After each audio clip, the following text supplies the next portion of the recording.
can't do, let's fucking go. Together we stay, together we slay. Here to save the motherfucking day. Either you're undead, demon or fae. Ragnarolls, fuck yeah.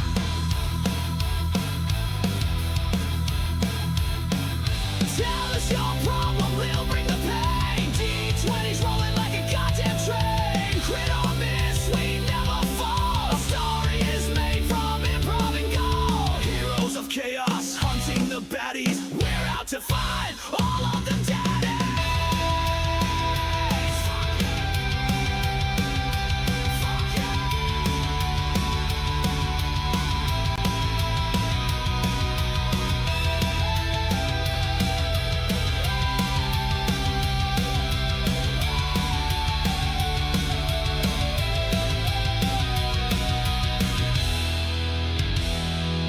Dwarven golem growled in the glow.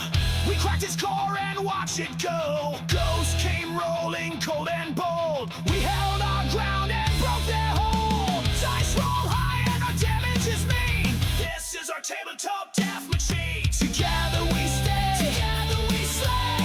Here to save the motherfucking day. Whether you're undead, demon or fae, we're coming through in a blood red spray. Ragnarolls, fuck yeah!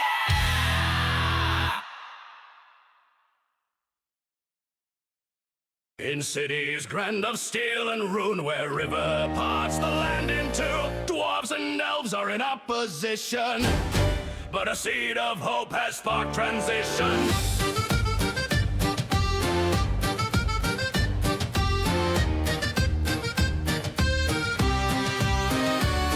A dark elven knight stands proud in crowd, a lover and fighter with no hidden shroud. Honor and kindness is fuel to his soul, protecting and safety the ultimate goal. From graves to life the blessings fall, a minotaur heeds Morella's call. Strange in word yet kind in soul, he focuses work through death's control.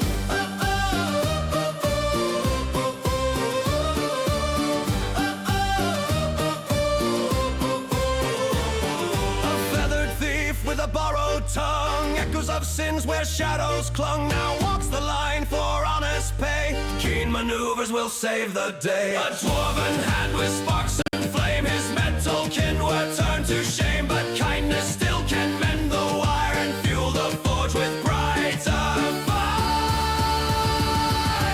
Ivory mere thread divided by the few, a partnership forged, held fast with the screw, but sabotage erupted with wood, metal and panel. It all went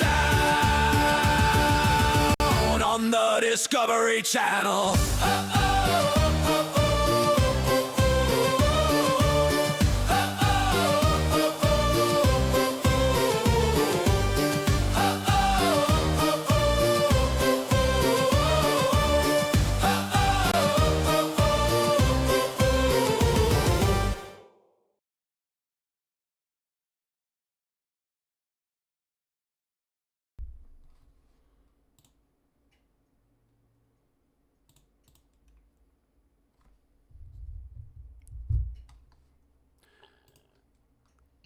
So, there. Hello. Hello. Hello. Hello. I forgot to unmute you, and I also unmuted myself. But yes, it's yep. Hello, welcome back. Yeah. We are make-believe professionals. Yes. Please help me. Definitely In every sense of the word. I have Every sense of the word. the 100%. normally brain fart. So anyone, please help me. I also noticed that I don't have my books up this time. Oh my god. I We're guess gonna get deplatformed. I'm gonna fix it in the intro. That's fine. Anyways, welcome back. We are Ragnarolls. We play live D&D here on Twitch every Wednesday at this time. Very nice of me to do that in that way. But let's take a quick introduction of ourselves before, so I can have some time, compose myself, be more professional. Let's start with Bendix this time. Hi, that's me. I'm Bendix. I'm going to play Dungeons and Dragons. I'm going to be a disabled gnome called Seamus McKilney. He's in a wheelchair and he knows some magic. That's pretty cool. It is. And I'm Ole, and I'm Yeah. going to play. Yeah. I'm going to play the drow pirate guy called Rasputin Gildas, and he is sort of disabled himself, only mentally. That's enough. Aren't we all?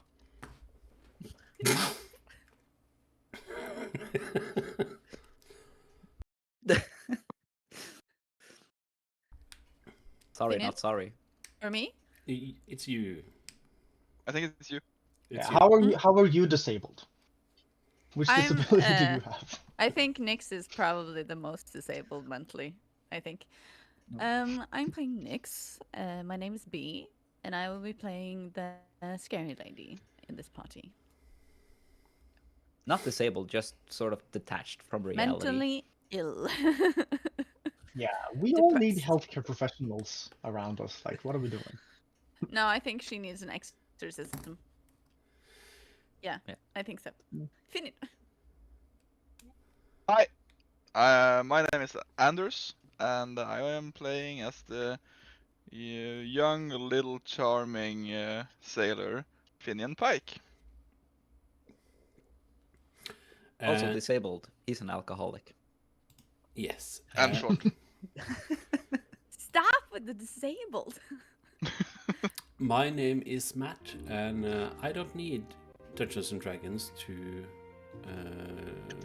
have an excuse to being disabled. My mind does not work today at all, so we will see how this goes. I just remembered to turn on some music just 10 minutes into the stream. But with that, I think we will just try to gather ourselves and we will run a small intro for you that we have made since last time, and when we will get back, we will hopefully be ready to get into character and play some Dungeons and Dragons. So we will see you in a short little bit. So yes, see you then.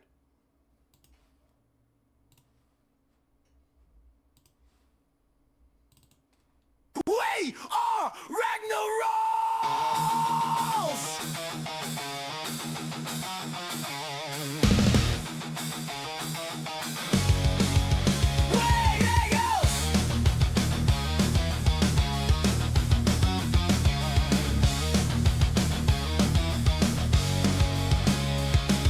Welcome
and welcome back.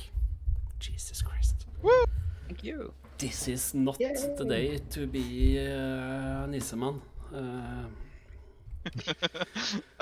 How did I know you were gonna say that? So, alright. I'm just gonna take 1 second to center myself. A quick breather before we get into the mayhem. Yes. And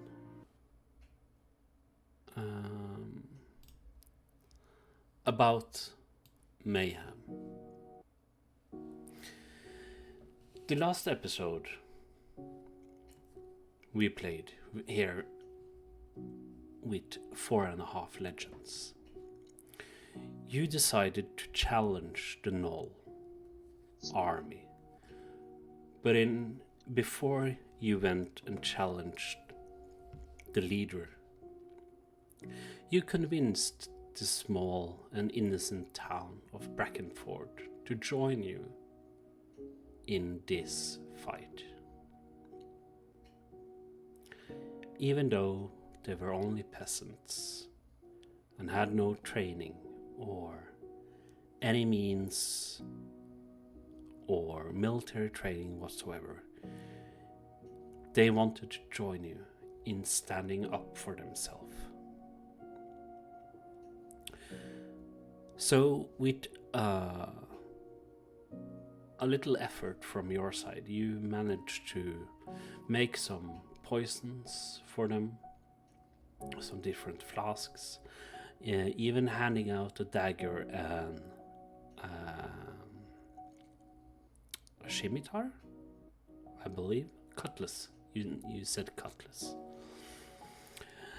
And they joined you in charging at the Knoll camp. And you fought the leader, flawlessly executing him. And the fight was stopped with the remaining Knolls. But as the chaos of battle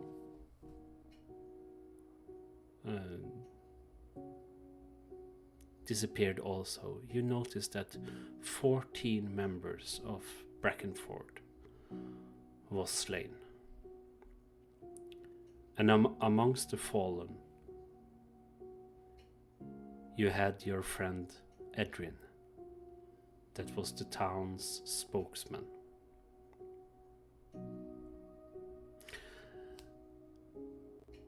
And we jump into our episode as you have traveled back to Brackenford, and the village gathers at dusk. 14 graves stands in a shallow arc at the edges of the fields, freshly turned earth, each marked with a simple wooden post. No names carved yet, just cloth strips tied by family, tools laid at the base, a child's ribbon caught in the wind.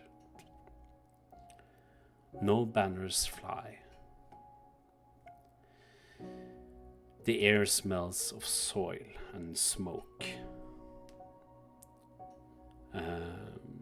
Somewhere a hammer rings once, then stops. People stand close together, not speaking, as if sound itself might disturb the dead. Those who returned from the fights stand apart at first. Not shunned, simply different now. Among the graves is one that everybody avoids looking at for too long. Edrin's. You see the woman leader, known as Mara, steps forward The village quiets without being told to. She doesn't stand above them. She stands with them.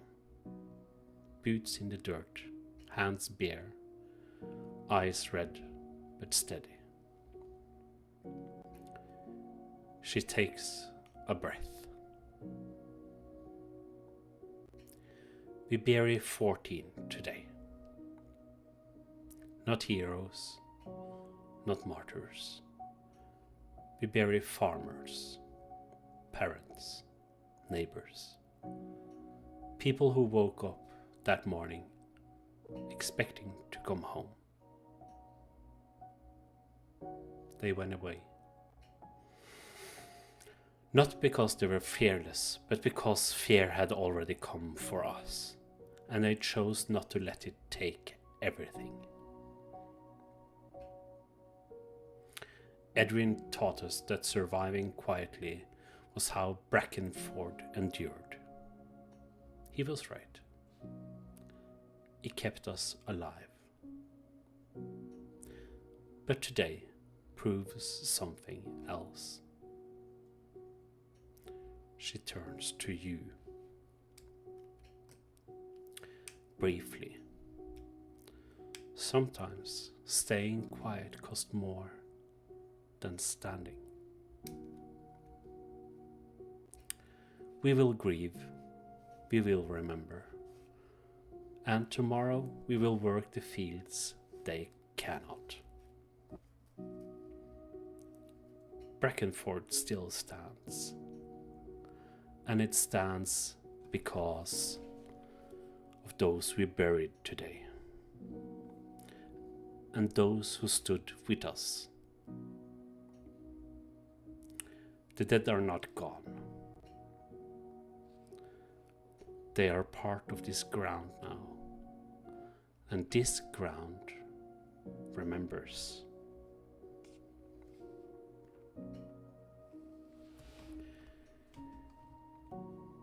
She looks at your group, giving you a small nod. And as your eyes flickers around and looks out over the village, you see a dwarf standing outside the village. He simply takes in the sight of these 14 graves and the village standing around, and the group, your group, standing a bit alone, but still with the village. And as your eyes start to inspect this dwarf, what do they see, Belvar? They see a dwarf with a long beard and long hair. He has a chainmail covering almost his entire body, and big pauldrons and a warhammer slung over his shoulder. In his left hand, he carries a large shield, and he looks quite inquisitive when you look upon him, like he is studying you and trying to understand what has happened here.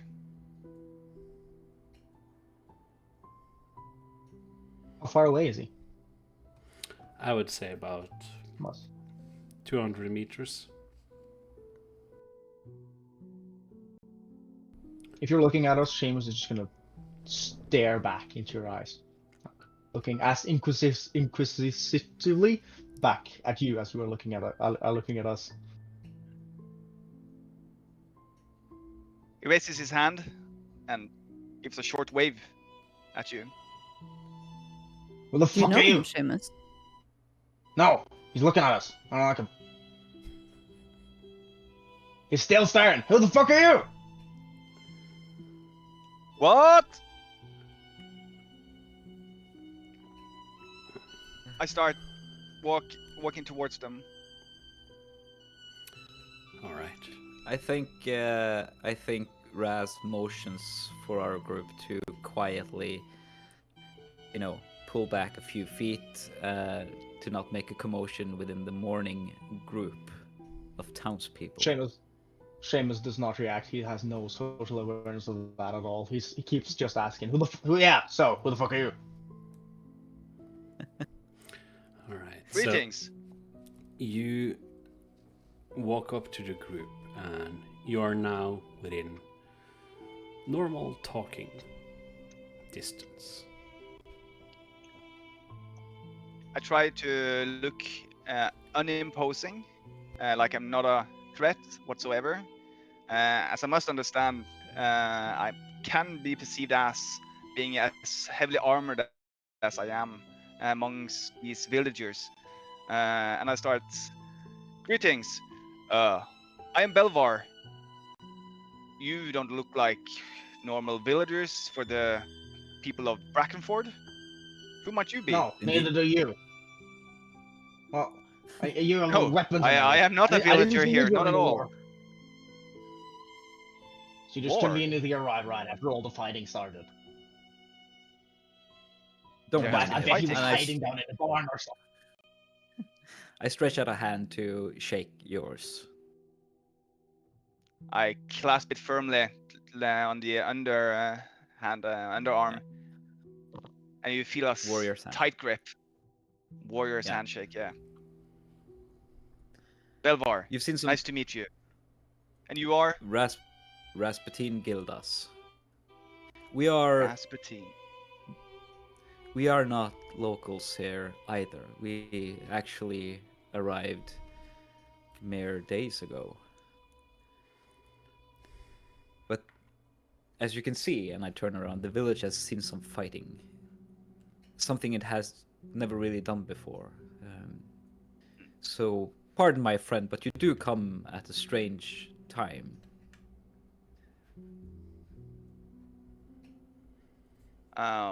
Well, that explains something at least. Because I've been drawn here.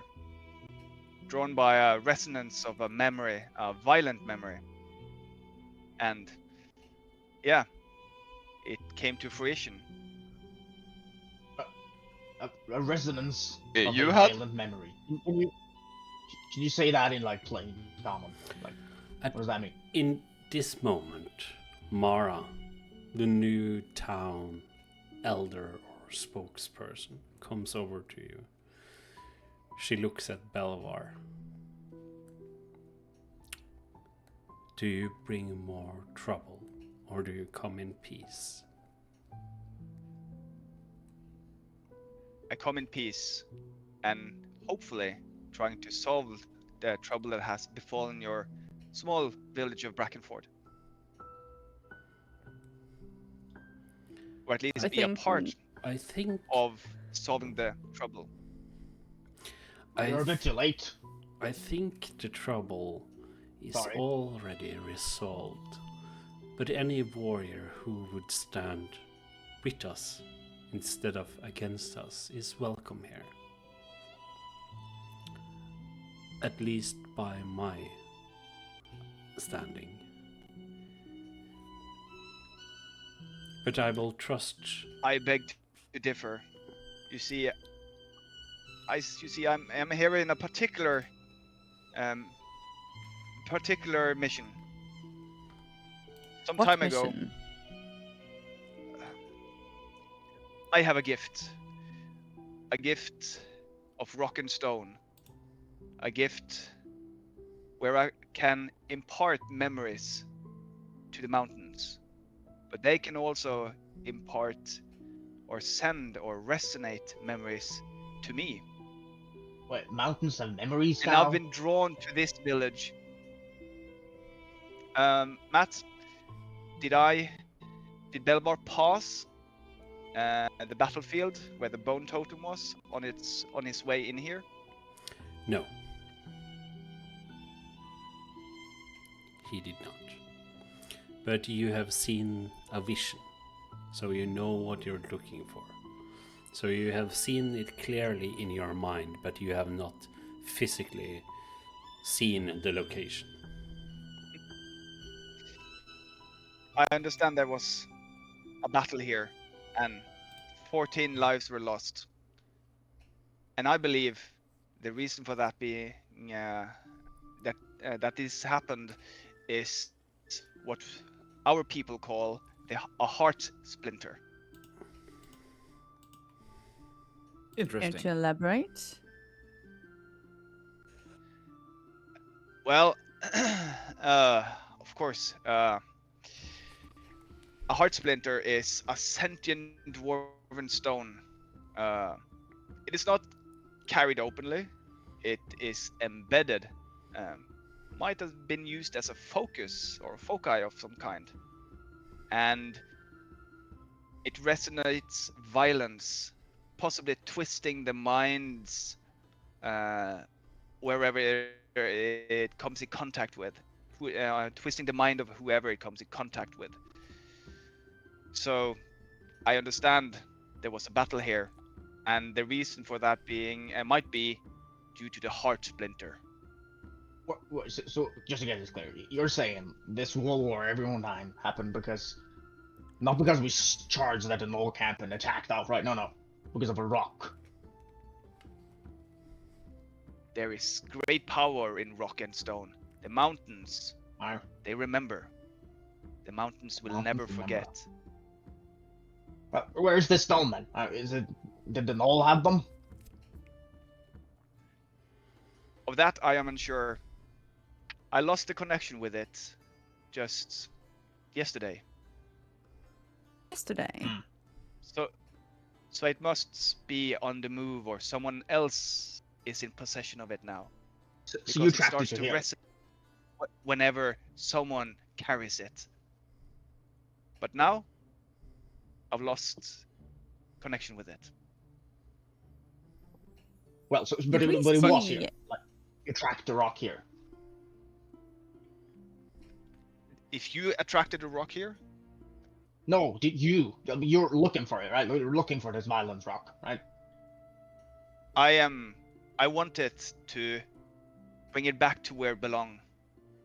Yeah, sounds great. Where But it you belongs. tracked it here to this to Yes. Brackenford, like your Yes. dream or memory or the okay. So you can sense. You have Aye. rock sense. You can sense. Oh, okay. It's not rock You can sense. carry this. It's. I can. And it won't affect you. No, it won't. Most likely. Can we We'll see. Can we roll an insight for that? Of course. If it won't affect him. Mm-hmm.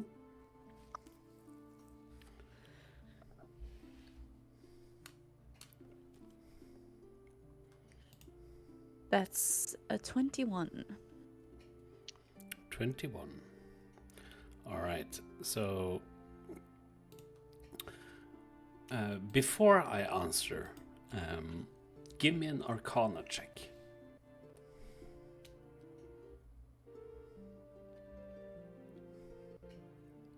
Nope. That's a 7. You get the sense that whatever he's talking about, he is telling the truth. But you can't quite wrap your hand around a stone with memories and being magical. So you find it hard to believe that some people might be immune to its effect if it were to infiltrate whoever's holding it. Okay. I think Nyx is just stepping beside Raz and kind of leaning on his shoulder, and basically with her mouth closed, is basically just going to whisper that this is some powerful magic. I don't trust the dwarf. In the case that he says that it won't affect him if he holds it, but it might be useful to see where this leads. What do you think? And I'll probably answer loudly. I mean, we've seen stranger things. After all, Seamus just punched me with a tiny dagger with a glass vial attached to it. With a needle. Stabbed Yes. you. I stabbed you. Okay, I didn't punch you, but yeah. He helped you. Just to Well, clarify. Oh yeah, I fucking helped you. And that too. I've never seen such a device before. I got loads of them. They're pretty nice for injecting any sort of liquid. It looked very useful. Absolutely. So, Yeah. Now, Dwarf, do you have any indication of how far the device have gotten in the time that you've been searching for it and now have lost it, so it seems? It must be close by. It chooses to affect creatures, and the creature can't have gotten far. Any creature. And well, they like creatures with, let's say, above average intelligence, or at least intelligence. Well, So that not rules a us knoll, out. then.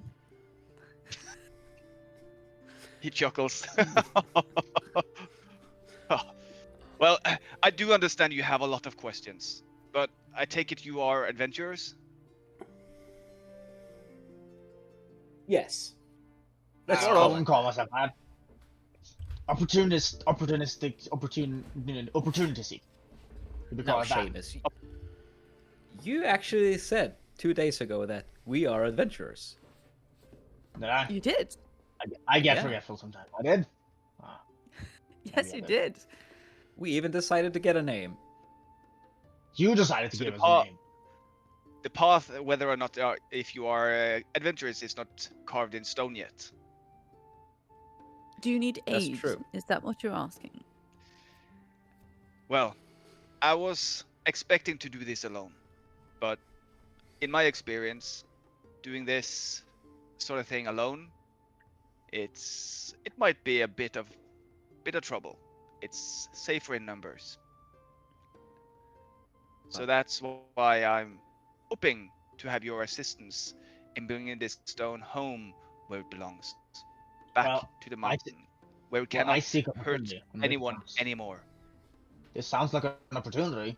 So, but I have a question. I want to know. So, you know of this stone? It makes people wild and it corrupts them. It fucks them up. It's evil. It's real bad. Real fucking bad. But somehow you know it's home, and you want to get it back there. Why do you know of such a bad thing? That's what I want to know.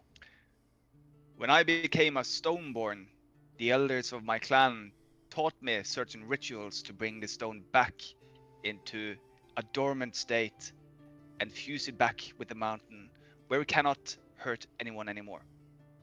Why wouldn't you just destroy it? Cast it into the fire or something? You know? Good question.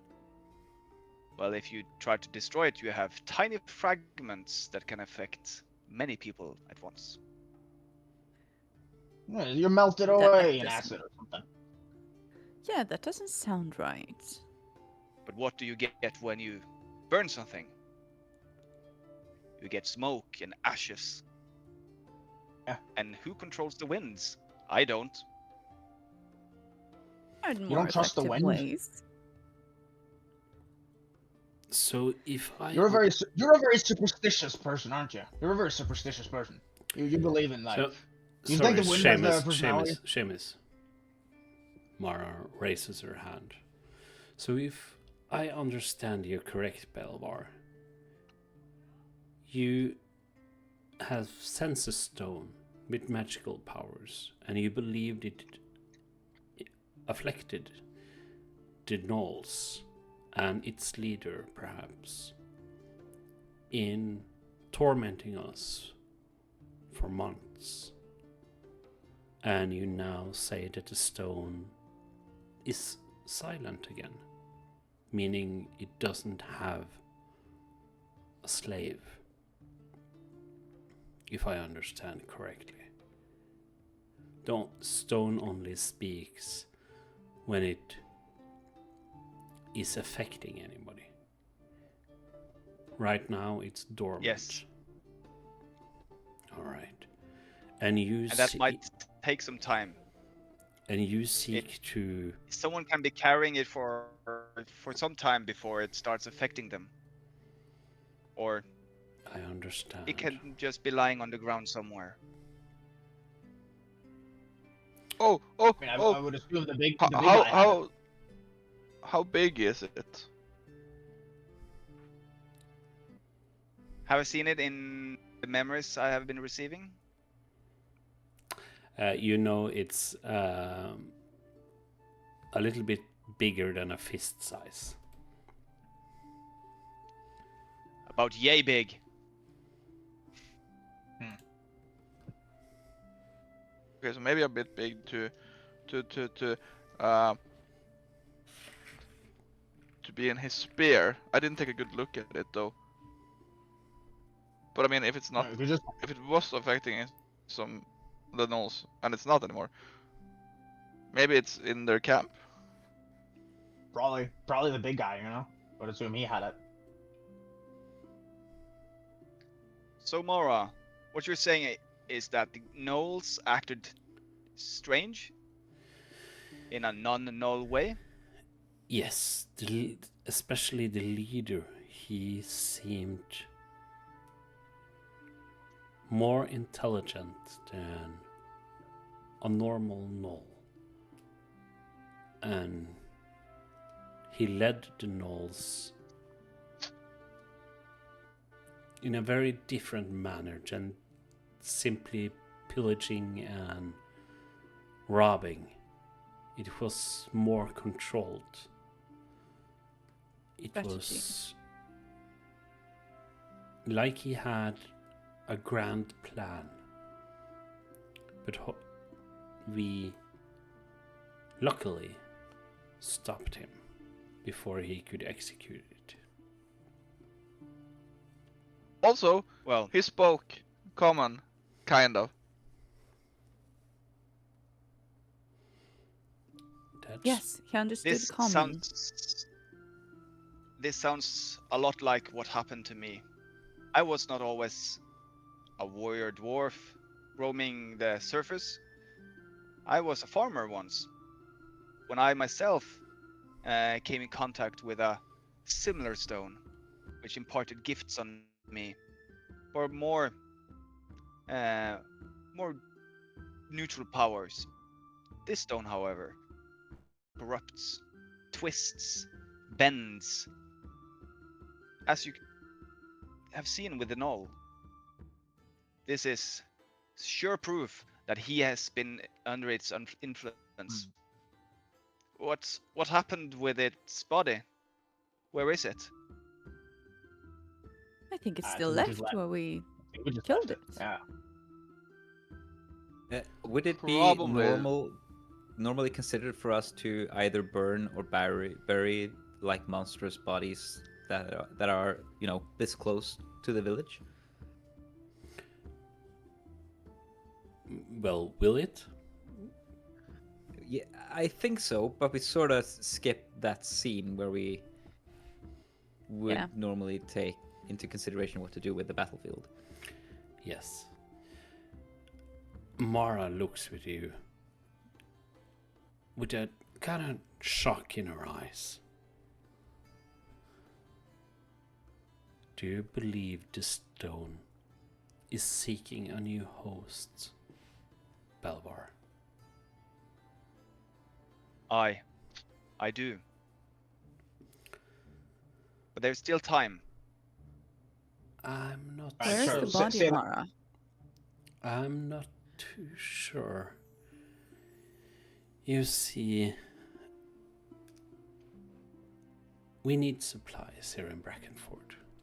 As was told before the battle began, we have very little of everything, including iron and different tools, and we need to rebuild to be able to harvest our crops and tend to the goats. Please don't tell me you took the staff, his spear, and melted it No, already.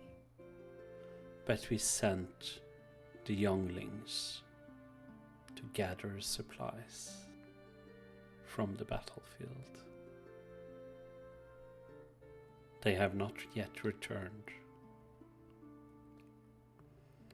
I think hearing that, I think Nyx is just booking All right. By the beards. for the place where we ended the Null leader's life. And she's looking back at the others and in a panicked voice, basically screaming, "We have to get them out of there." And then running. Yeah, we should probably go. I'll- Ready? I'll As I'm quickly about go- to turn. Yeah, Yeah, go ahead, Ola. Yeah, as I'm about to turn around and book it myself, I turn to Mara one last time and I present her my cutlass and I say, I told you on the battlefield that you don't need a sword, really, to defeat your enemy, but keep this and let it be a symbol for your people. And then I'll grab Belvar by the shoulder pad, and we'll lead you and book it after Nyx. Ras, you're just giving everyone your swords all the time. How many swords do you have? Oh, it's not just the Oh, one. wow. I just picked it up after the battle. Edrin died after all. Right. All right. So, in learning this information, that Mara has sent the younglings to the battlefield to gather supplies, since they are in dire need of iron and whatever else the gnolls have gathered over the years. No months, I mean. Nyx in charge is running at full speed, and I expect that Finian on his trusted steed is following suit. Close That was by. what I was about to say. I wanted to ask Mara if I could take Boone. Boone is yours for as long as you want. Okay. Leave the goat. There's no and- time. And like loudly as I'm getting Boone or towards the fields and further on, I will just like kind of make so she hears me, and then like going to myself, just sending kids into a null camp. What were they thinking? Yeah. True. Is anybody taking Seamus? Seamus is No, he- 20 feet of Seamus- movement, 40 feet of movement. He's going as fast as he can. Seamus has been so grumpy and, going about, I have my grease and everything. I'll be fine. So, Yeah. I trust he'll be fine. I'll be Alright. fine. So then we have Body is so buff. Body's we so- have Finian in front, for a long moving time. the fastest.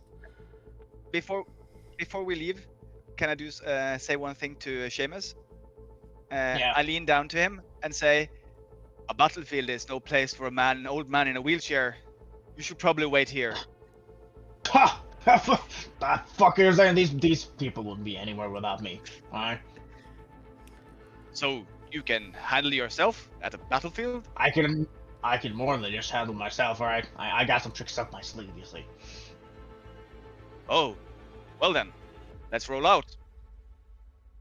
But Belvar, before we I just want to ask you. I just want to ask you. Where, if we find this fucking stone, you know, this thing, how mad are you gonna be if I destroy it? So like, if we're It's going sacrilege irretrievably- to destroy a heart splinter. It must be returned to the mountains. Well, if it's caused these fucking gnolls to attack the village, like, that's not a thing that should exist, should it? Well, once I return it back, it won't exist anymore. How would that? But you're not gonna destroy it there, though. It won't be destroyed, but it will be rendered ineffective and neutral. But how did it get loose in the first place? That is a good question. Was it stolen, perhaps? Was it a heist? I don't know, unfortunately. Well, if you don't know, then who's to say that it might not just happen again?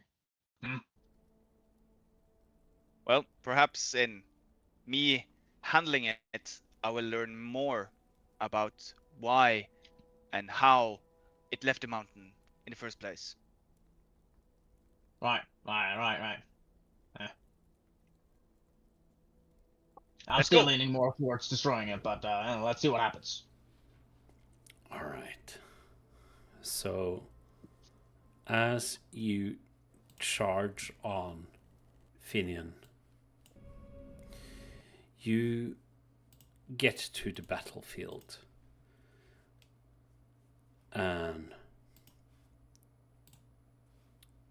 the Knoll camp. And you see the bodies of many gnolls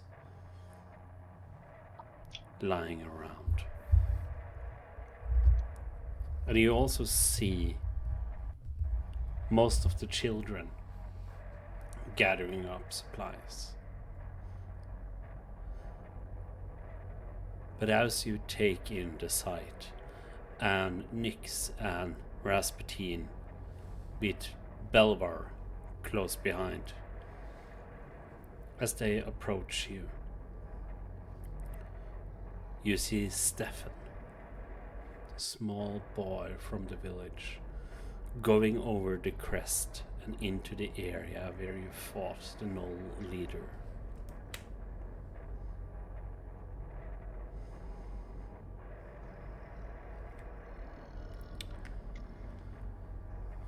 How far away when we notice that he's going over the hill?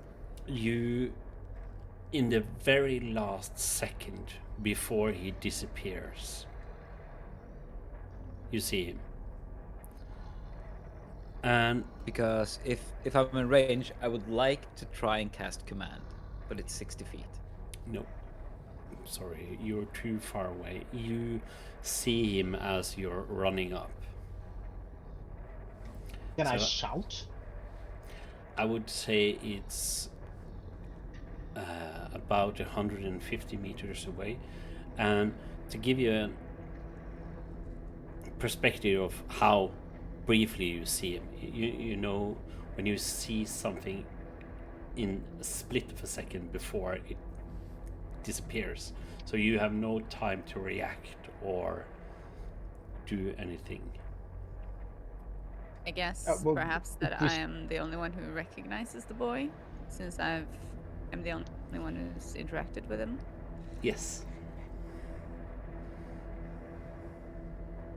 If I see any kid, like the sliver of any kid, I would just bellow at the top of my voice, "Hey kids! Come back here! And all of We the need to talk to you!" all of the kids ransacking the knolls stop and look at you. This place is not safe! Come here, come here, come here! Don't touch anything! And bolt over the hill after the kid, and pointing so that Finian can see where we're headed. I'm running right behind Ras. All Next right, is booking and it. I shout all right as I start riding after, and I yell back to Belvar. Belvar, was it How does the stone look like? I yell, wait! They might not be themselves. As I he try to garner a better look at the children and try to study them or look closer at them. as you say that, you, especially Belvar, you hear a pulse coming from the location where you fought Null, and a blue dome kind of spreads out, and you hear this just oomph sound spreading with it. And this, Belvar, you recognize this as the stone coming back to life. The stone, it's here. It's found a new slave. Be prepared for anything. And as you look upon Belvar's face, as the stone resonates throughout this area, his veins kind of glow up underneath his skin like a blue, light blue, uh, iridescent color, and it goes all the ways into his eyes, which also light up. Question. Seamus is a wizard. He studied wizardry. Would he recognize this as any symbol of mind control or any magic adjacent to that? Give me an Arcana check. Oh. I'll try. That's an 11. 11.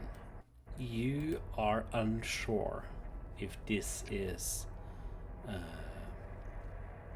mind control magic. You recognize it, and it's of course some kind of magic, but what kind you are uncertain of.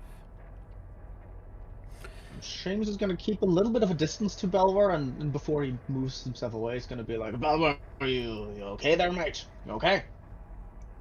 Yes, Clear in the I'm head? just prepared. Of course, What? never So- better. I assume that Nyx is running over the hill. But She's frantically praying under her breath and running, basically talking to herself about, of course, the little idiot would be the one to grab the stone and keep running. Well, Raz is running beside her and probably hear her muttering and go, well, at least that proves he's above mediocre intelligence. I knew that As already. A punch down his as Finian and Boone catches up to Nyx and Ras, I just quickly lean over and go to or say to Nyx, "Come on, Nyx, we gotta get there. Jump!" And I cast a jump on her. Whoa! all right. So that when she runs now, a 10 feet of movement turns into a Nice!30-foot jump. Nice. Instead. Oh my god, I'm flying! Shit. All right. Yes! As you come over the hill, you can see Stefan, the small boy, standing beside this bone totem. And in his hand, he's holding a small stone that glows within its cracks, a bright blue light. And as you see him coming into view, you see that he's holding this stone within his hands, and the blue energy within the stone is seeping out of the stone and coming up his arms. And just as Nyx jumps over the crest and lands not too far away from him, he drops the rock, turning to face Nyx. And you can see that his energy is still going up his body, slowly moving up his neck and into his face. And they burrow into his eyes, and you can see that his eyes light up with an intense blue shimmer. And he looks at you, Nyx. My, as you have grown. The little chosen one is coming back, eh? Do I recognize the voice? No.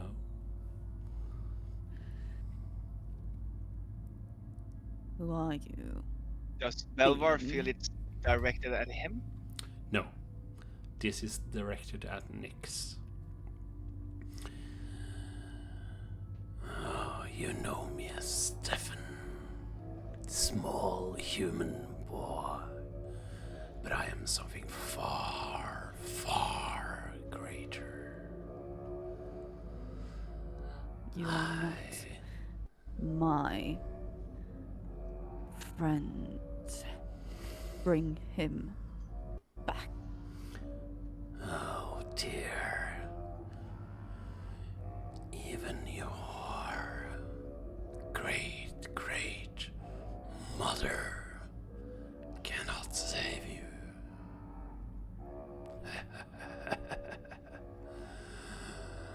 Do you want your when boy Nyx back? looks Yes. when she looks at him, Mm-hmm. is there any of the markings that is happening across his form that she recognizes from No. her studies? Not as you can see. Nothing. Not as I can see. But he is also fully clothed. Okay. Yeah, okay. So he's wearing his clothes. Yeah. All of it. What do you want? Oh, I think you know. But this is not the time. You can take the boy if you want. I'll see you soon. And you can see as the light kind of goes out of his eyes. And the same thing happens again, but this time it's much more rapid as the energy goes out of his eyes and down his face, down his neck and into his arms. And it kind of drops to the floor, going back. She rushes forward. She catches him as he's falling. As gently as she can. He jumps! And you can see that just as this magic left him, in the same instant, you also can see that his life's energy also kinda starts to get sucked quite literally into him. So his eye sockets are getting bigger and his face is getting drier and more indrawn, kind of like turning into a mummy of sorts. Do I still feel a pulse of any Yes, kind of course. on him as I'm clutching him? Okay. Then I would like to cast Cure Wounds as I'm holding him to try to bring some life back into him if I can. Give me a D20.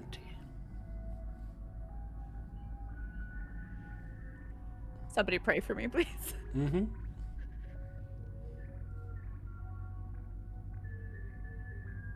That's a 3. I didn't plan You still have your heroic inspiration, by the way. Yes, I do! Please Oh use my it. God. Please. Please, mother. Please, mother. That's a nat You're 1. welcome. That's No. a nat one. Oh Jesus Christ. no! You are cursed, I'm and I out. can't help I'm you. going. Bye. All right. This is bad. So you try to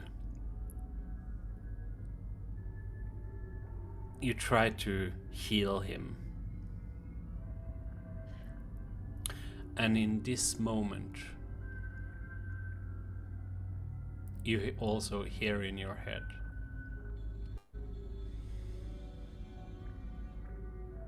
do you care for this boy?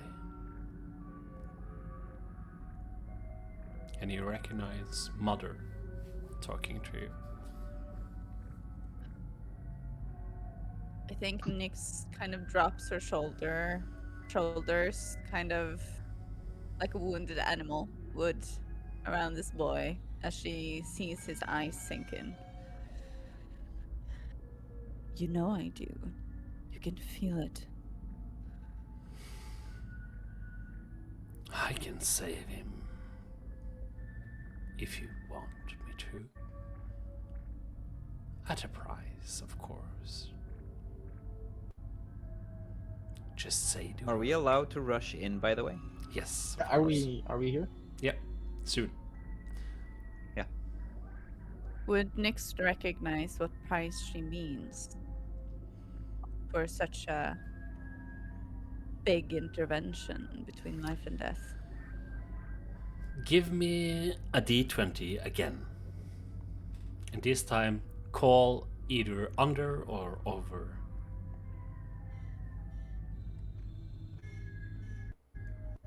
You know what? I'm going to try under. Then you get a nat 20.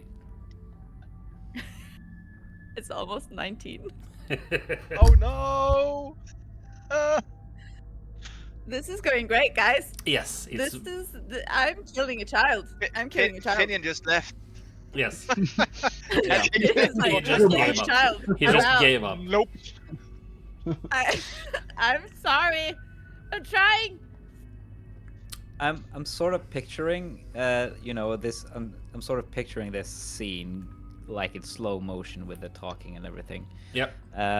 But Raz would be, as she was, sort of rushing towards the child and Yep. try and help him. And when he sees that her pumping magic into him and it's not helping, he will be trying to lay on hands the kid because he can't hear the. Yep. Mm. I don't think Raz actually would recognize that I'm pumping magic into him Oh. in a way. I think it would more look like, because I'm clutching him, so I think what you would see is a red glow from my heart to his, basically. Like I'm hugging him in a way, and there's this smell of kind of blood in the air as you're getting closer, as I'm hugging him closer and tighter. And You hear know, language that you quite can't get under her breath. yeah, because Raz haven't seen Nyx do sort of healing magic before. No. No. So he's not assuming that you know any. So Raz will try and, first use half his pool of lay on hands on the kid to see if that helps. And if it doesn't, he's going to use 5 more points to try and cure poison and disease. I think as she tells me, I think Nyx will mutter under her breath, "Take it. Just take it." All right. So I will give Rasputin a chance to intervene. So Nyx won't have to pay this price that I have in mind. And I That's would so hot. I would like for Rasputin to roll me a D20, of course. No modifiers, just a pure roll. And I would like you to have either 16 or above. Oh my fucking god. Good luck. I Fingers got a crossed. 9. You got a 9, okay. Heroic inspiration. If you have one. Do you have- I cannot inspire myself. I'm totally reliant on Matt for that. Alright. I could give him guidance, but you said no modifiers. No Would that modifiers. also mean guidance? Yeah. Yeah. Alright. Fuck, I didn't take luck. It won't be. I mean, we're rolling shit. Well, consequences, Belvar, consequences.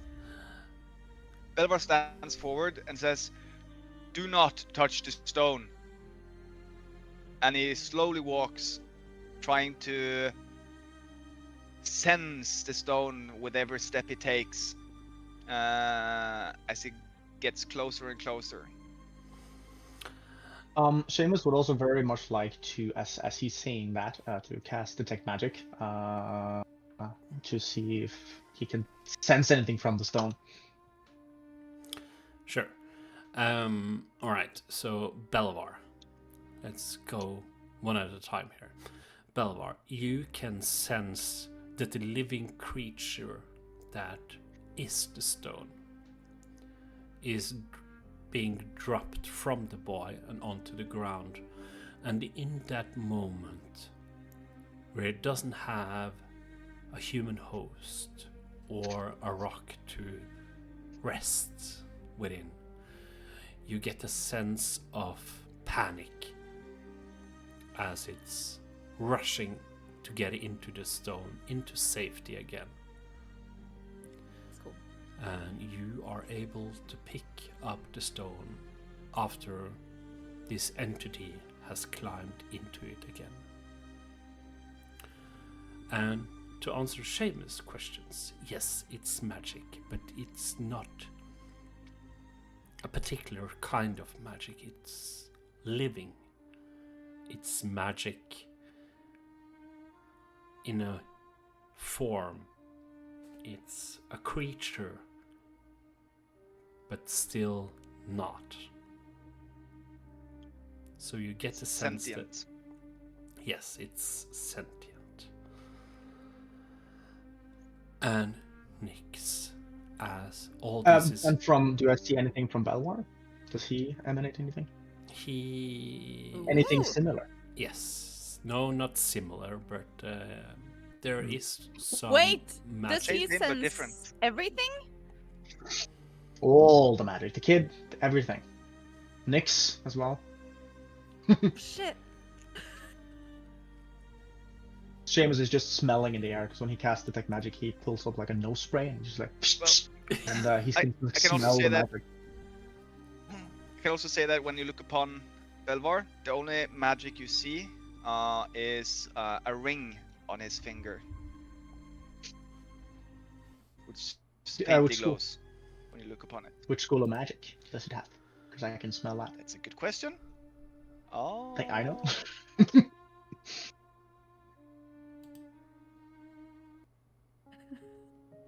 Then I have a question.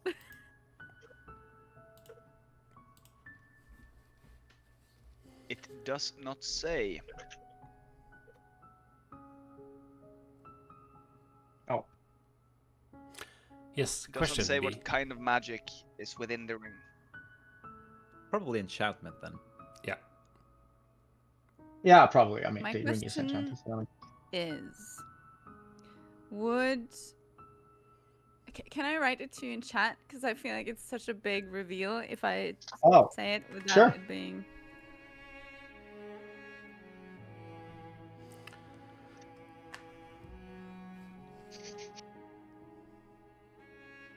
should have While done I'm this a long holding time the ago. stone, What did you say? while I'm holding the stone in my hand, Hmm?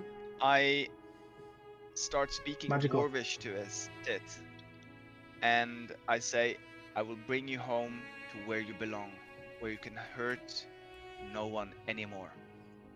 You will finally get to rest again. Nice. Can I know Stay. Dwarvish. I know Dwarvish. Can I insight check that?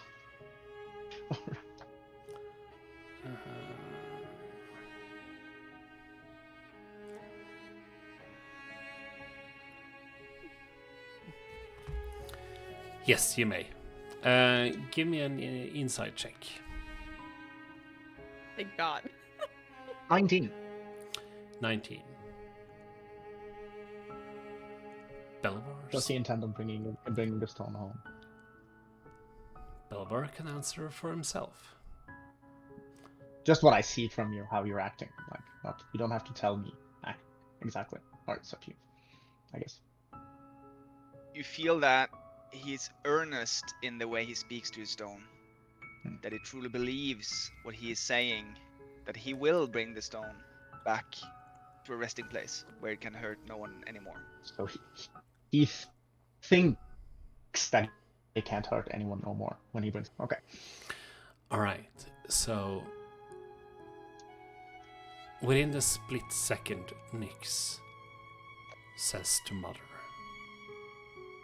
"Take what you want."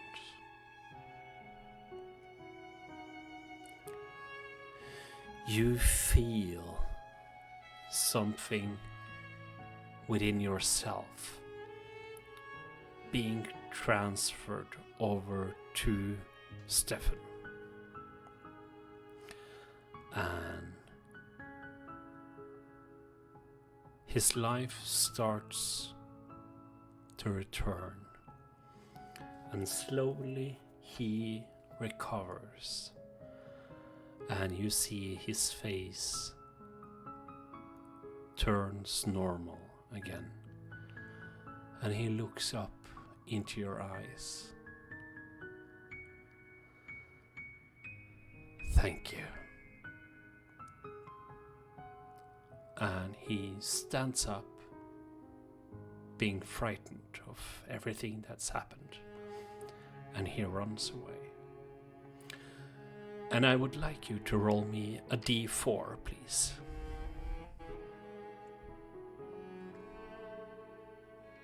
That's a 1. That's a 1. Alright, so you permanently lose 1 max HP.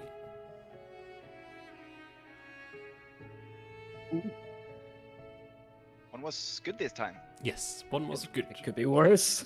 Could be very worse. Hot take of the day. Alright, so you have... I think as he runs, I think she just lets him run.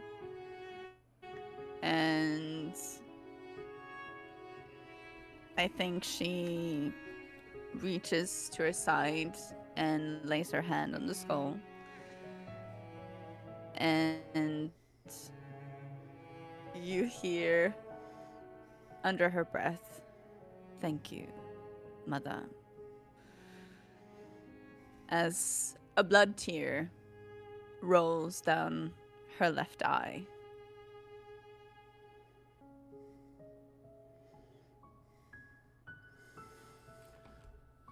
Oh, you're welcome, dear.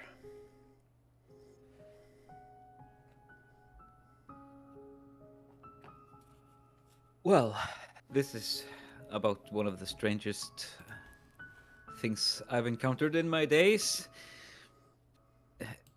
Belvar, Yes. would you mind? Would you mind some scrutiny? No, of course. I do understand that you might have a lot of questions, and I am very thankful for your help so far. And of course, some questions are warranted and scrutiny as well. Well, this particular spell doesn't force you to do anything, just so you know. But it will give me perhaps one of the answers that I seek. And then I will cast Detect Evil and Good, which for up to 10 minutes in a range of 30 feet will give me the location of any aberration, celestial, elemental, fey, fiend, or undead within 30 feet of myself.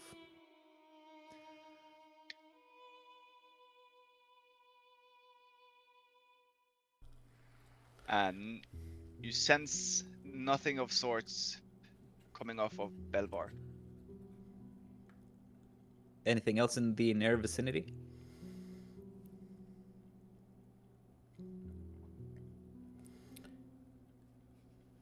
Give me an intelligence check.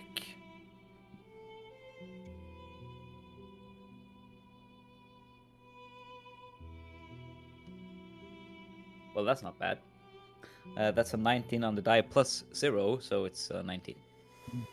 Alright, so So with a fine. 19, as you cast the spell, and you get a sense of your surroundings. There's a small flicker within a split second of you casting the spell. Then nothing. The spell works normally. There's nothing more to fight. But I sense something for a split second. Correct. Well, I will sort of casually, I think, look around to see.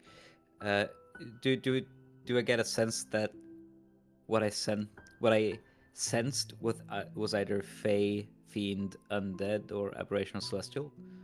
I should be able to know the type.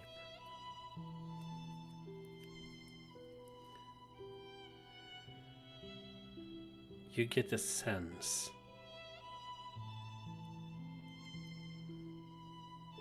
there's some fey lingering in the air.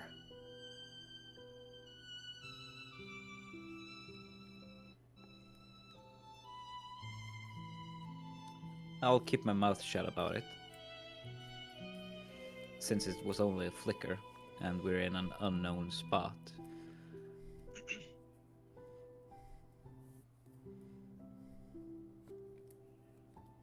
Well, I don't think you're fiendish, Belvar. And I don't think that the voice we heard came from any sort of aberration. Which gives me more questions than answers, really, but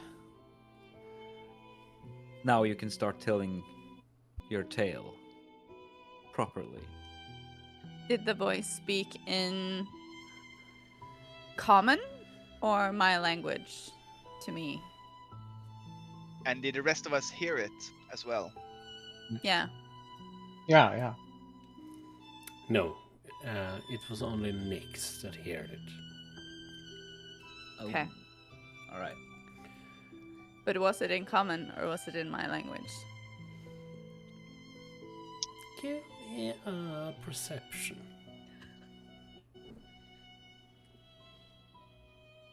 That's better. Okay. 23. That's better. 23. So as you think back at the moment where he spoke to you, you realized that he had a small smile on his face. And in fact, his mouth did not move at all, but you can hear his voice clear as day.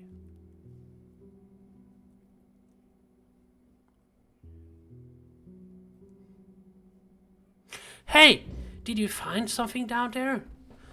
And you turn around and you can see a small boy standing up top of the hill, looking down upon you. How many kids did they send out from Brackenford?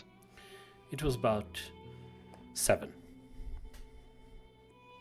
How many can I count so far? 1, 2. You have spotted all the children. You are wanted back in the village, children. But is there These anything good down People there? here. No, No, don't touch anything.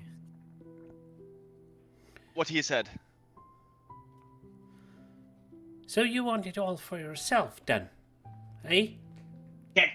Kids, hey, this place is real dangerous, okay? It's a battlefield, and you know what battlefields are? They're haunted by the souls of the dead. So if you don't run back home right now, they're all gonna come take ya!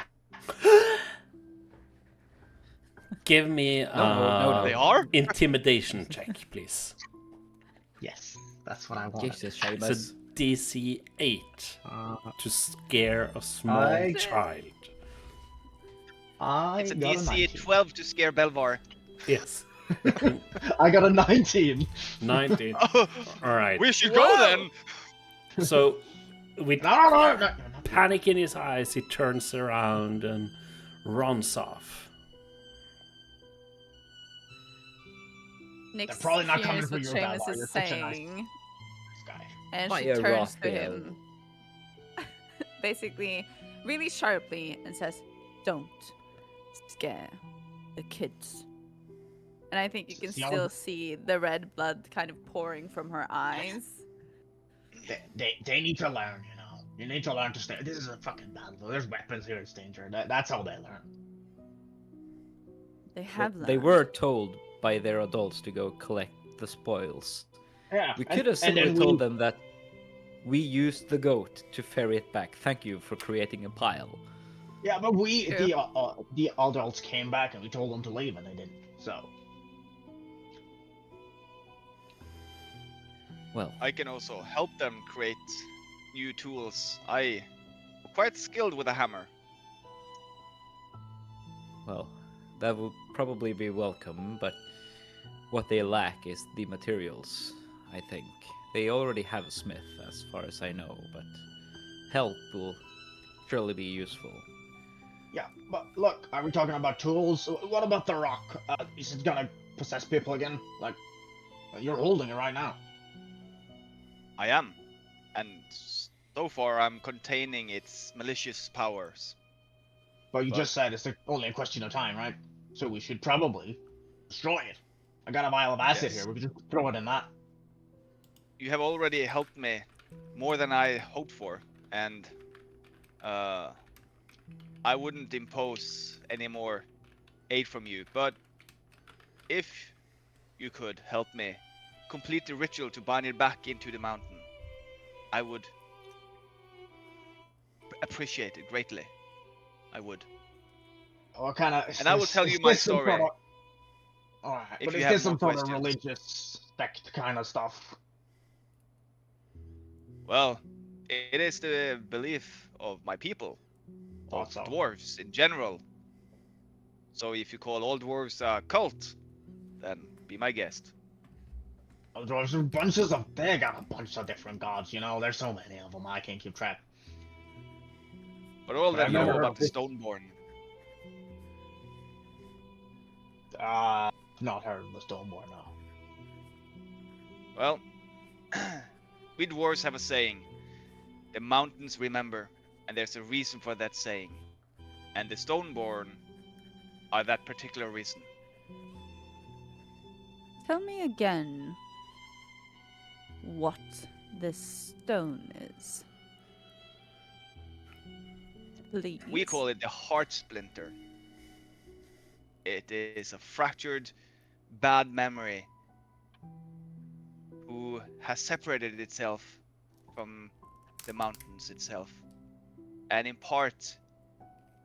imparts its malicious and vicious and violent nature upon those in contact with it, twisting them, bending their will. So it's memories have sentient. Tons of memories. Yes, it is sentient. Tell me and its sometimes- name. The heart splinter. I don't think that's the name, Belvar. I'm sorry. Its I'm sorry. name. I'm sorry. Did you find something down there? And there's a new kid down Found there. ghosts. But I think Nyx is just hiding her face. But Seamus, please, before you scare me, shall we just take a small break, gather ourselves, get something to drink, perhaps? Give me a liquor!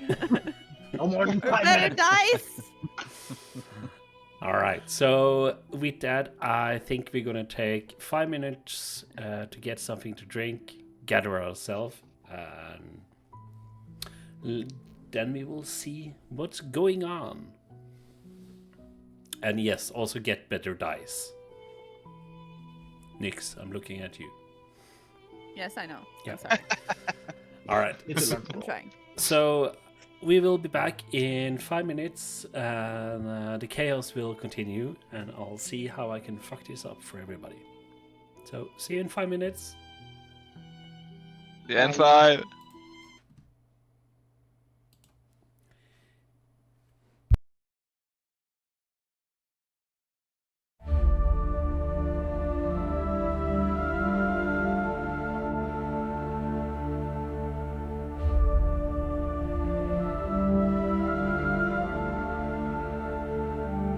Far beyond the kingdom's wall, through endless plains and mountains tall, we march before the break of day to claim the lands so lost and gray.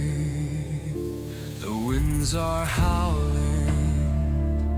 through our bone, or broken peaks of ice and stone. The rivers wide, the cliffs they rise, and whisper warnings to the wise.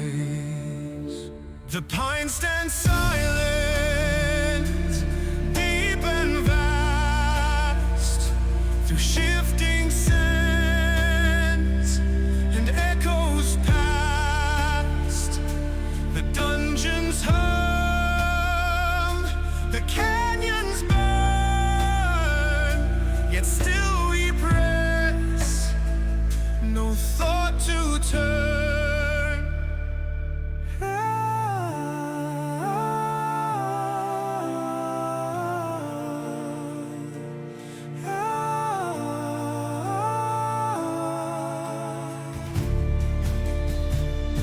The storm will break, the rains will fall, the wild lands heed to no crown's call. Through dusk and dawn, we carve our fate, yet none return, nor kings dictate. Farewell, we cry to hearth and home, through lands unmarked, we ride alone. We march before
Hello. Hello.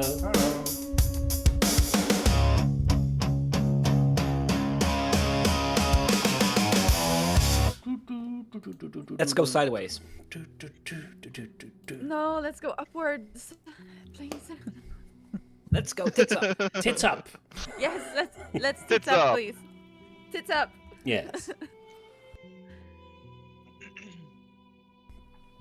All right. So you're standing in Shit. yes. Neck deep. If that's not a Neck clip, Deep in shit. I don't know. Poop everywhere. You guys are fine. You guys are super fine. All right. So as you're standing in shit, Ass. You're standing. no, you're standing where you defeated Carcoon, the Null leader. And I assume you're starting to head back to Breckenford. We haven't even discussed our plan yet, have we? What do we do? Do you want to do a ritual, Belvar? Indeed. How do we And do I that? asked you a question. That's true. course. Yeah, that was.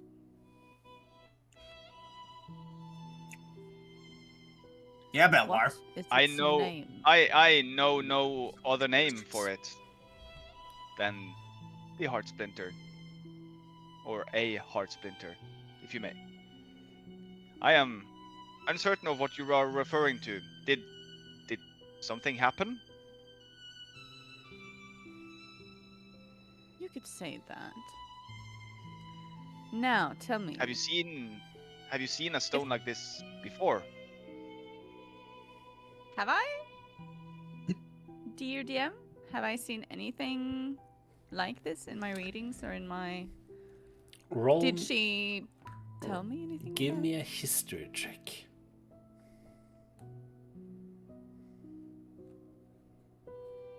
Okay, that's not bad. That's 15. With a 15, you have heard stories of dwarves talking to stones before, and that's about it.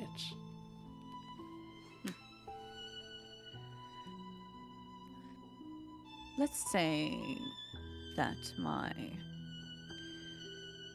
intuition is telling me that there is more to this stone than you might know. And perhaps your elders have told you.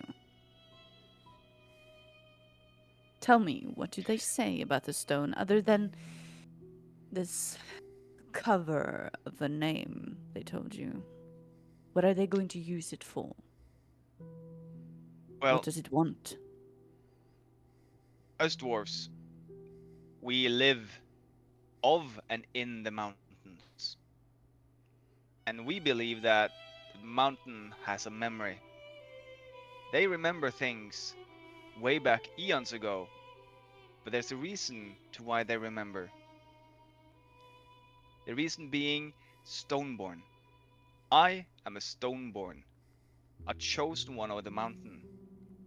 I will wander the world, both the surface and below, and experience, partake, see. And when I have lived my life, I will go back home and impart those memories, experiences, feelings, joy, sadness, everything that it means to be alive back into the mountain. And that is why we say the mountains remember. I'm just gonna So say that is my it. Kind mission of in sounds like life. Belvar. I'm just gonna say it. It kind of sounds like Belvar is in a cult. I'm sorry, but What is this just me getting that cult vibe. you refer to? And I'm, totally, convinced that everything that's been told is super duper important and deliver speeches and such and so. And I don't know, I've heard it tons of times before. And sometimes there's something to it, and sometimes, a lot of stories. I think Seamus is right. I think you've been deceived. Something resides within this stone I got a vial of acid. that knows my name. I'm sorry. Wait, he knows your name? Ow. Gives You talk Nix to a it? quizzical look. You said it knows your name. It knows who I am. It knows my name. This How? stone is not what you make it to be. What? So what When did you does it suddenly become want? expert on these weird memory stones? Well, this brings this to a whole other level.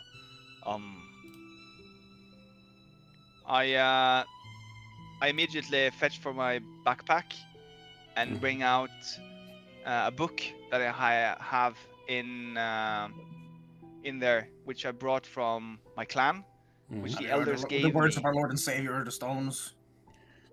Amen. What you gonna... And I start flipping through the pages to see if there is any mentions of the stone remembering people's names, and if so, why does it remember? If you'd like, I'll roll I'll roll a history check or something. Yep, do it. Don't dwarves get like Right. stone cunning that makes you better at history checks with stones and stuff? Sure. I think, I'm not, yeah, So? history checks related to the origin of stonework. Yeah. Well, I feel like this is should I general. roll with advantage then? Yes. And plus Yeah. 10. Oh, And plus 10. Whoa!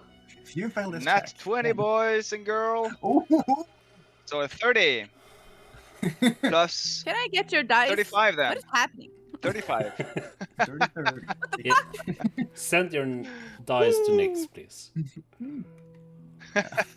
I'll mail them. This is rigged. All right. So Roll to save a When it- child. No bonuses. Roll to recognize a stone. Plus 10 and advantage. yes. Yeah, I was like, what the fuck? So Priorities. as you try to remember if a heart seeker could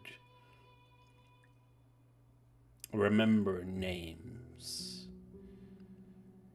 you recall that the heart seeker is a memory of the mountain itself. And without any knowledge of how old the mountain is, it's no easy way to determine what kind of knowledge can be found within the stone. But it intrigues you in a way that such a small thing could give knowledge like that.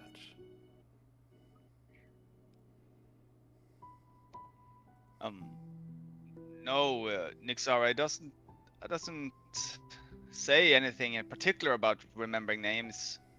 No. I'm not too sure. But it's fascinating, isn't it? That your name is mentioned by the stone. You must have been in contact with it or the mountain itself, so that it remembers you. Yeah, Nix, somehow. where are you? Where are you in contact with it? How does it know your name? This is, what the hell? This I raises a lot ever of questions seen- I about mean, your I have- past, Nix, Sarah. What did you say now? Honestly. No, I'm just like panicking. You have a beard we No. don't know about. I have a beard you don't know about. Do you have a beard we don't know about? You know, No. talking to stones and everything. No. Are you a dwarf? No, I am not a dwarf. No, I have not been in contact with this stone before. Not anything like it, if you're wondering.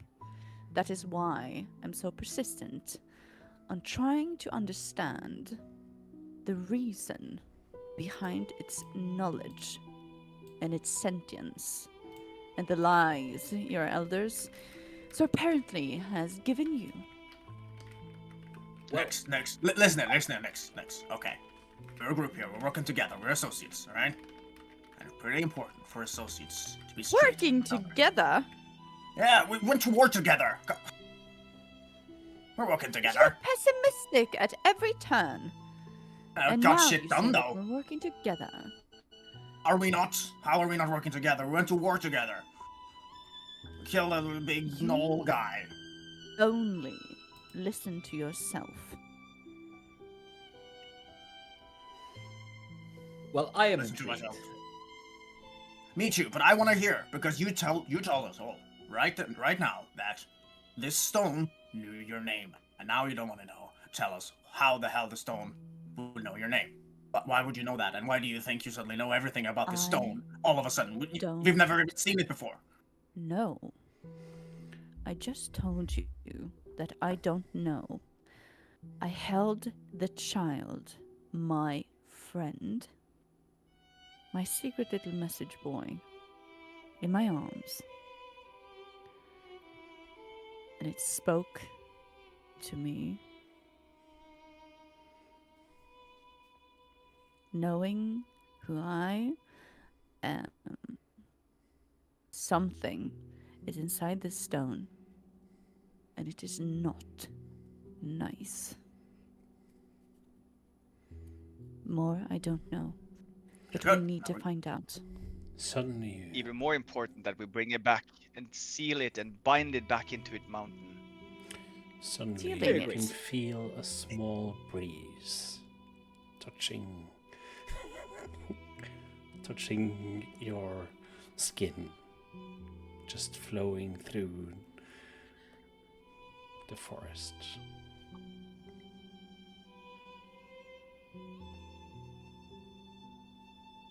Who feels this?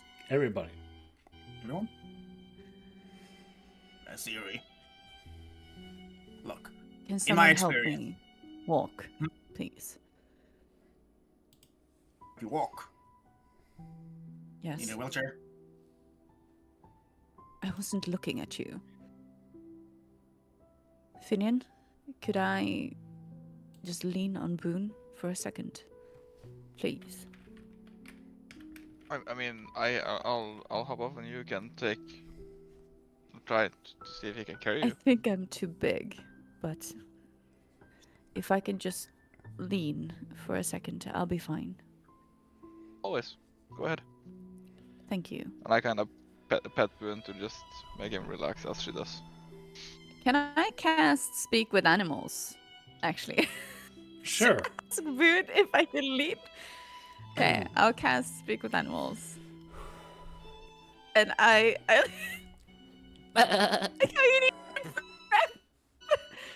And I look at Finian and I say, thank you. Do you mind if I ask Boone if it's okay with you? No, I mean he'd probably agree. Boone? If that's actually your name, is it okay if I lend your strength just to get back to the village? Sure. Jump on. This little Thank you. halfling man is no worries for me. I can carry you both, or I can carry all three, but not 4. That's my limit. I don't like 4. 4 is an ugly number. 3 is much better. It's still on one hand, but I don't have hands, I have hooves. How can I talk? What did you do? I just tapped into nature. You're fine. You're very strong. Can he hear me? And he looks up at No, he Finian. can't. Do you want Wait, me to tell Can him you something? can you also speak to Boone? Yes, I can. Do you want me to tell him something? in his own I language. mean, if there's something I need to say to him or ask him, I'll speak to him myself. But thank you, though. Can I ask what the others are hearing me do when I'm talking to Boone? Am I making goat noises? Yeah, I'm not gonna try to imitate a goat, but yeah. But Boone, is there anything that you would like to tell Finian? I'm very grateful that he saved me from the gnolls, and I appreciate him even more. I love him greatly. I love you all, actually. But I'm fear that Finian will someday be the death of me.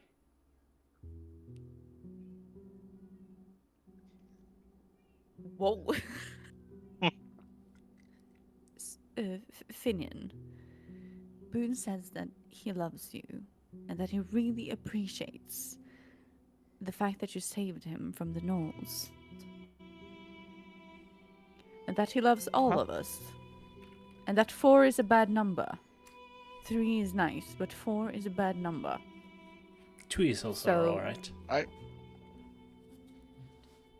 Remember that, I think. And then I give Boone some berries, basically. Alright. Well, while you were bleating to the to the goat, I guess. But should we settle this little dilemma of this stone of what to do with it? Because I feel like we haven't reached a conclusion. We could put it to a vote. Belvar here obviously wants to do a weird cult ritual that's gonna put it to peace, but we know it's sentient and it's evil and it's fucked up. I think bottle of acid. What do you guys think? Well, like I said, I'm intrigued. I'm intrigued by the fact that Belvar showed up when he did, that the gnolls acted like they did, and that whatever entity affected knows Nixala's name, and that we are in fact bickering when we're gathering around the stone. Makes me curious, and I would like to see where this ends. If you would lead Belvar. You want to do the ritual? I say we first go back to the village, bring the children back, and have a good meal. And if you have any more questions about me or the ritual, I will gladly answer. I mean, And if you choose to follow me to the ritual, I'm happy that you do so. More than happy. if the stone is sentient, how do we know that acid kind of just doesn't piss it off? We've already pissed it off, right? And I say it's best to leave no witnesses, no one around that already hates us. They might come back to fuck us over later. Well, Yeah, but as Miss Brywen has already stated, knows some malignant memories. So that's why it's imparting these vicious and violent thoughts on others and twisting them. But if we bring it back, or if I bring it back to the mountain and fuse it back in with the ritual, the binding ritual, it will harm no one anymore. It will just remain a memory within the mountain. I think I understand what you meant when you said you cannot simply burn it, because what if the entity is not actually bound to the stone but simply uses it as a vessel? And if you destroy the vessel, the entity will be free. Worth the shot. At great risk. How does Belvar think about what does he think about trying to destroy it? What has he learned, do you think, in his training as a Stoneborn? In your training as a Stormborn, there's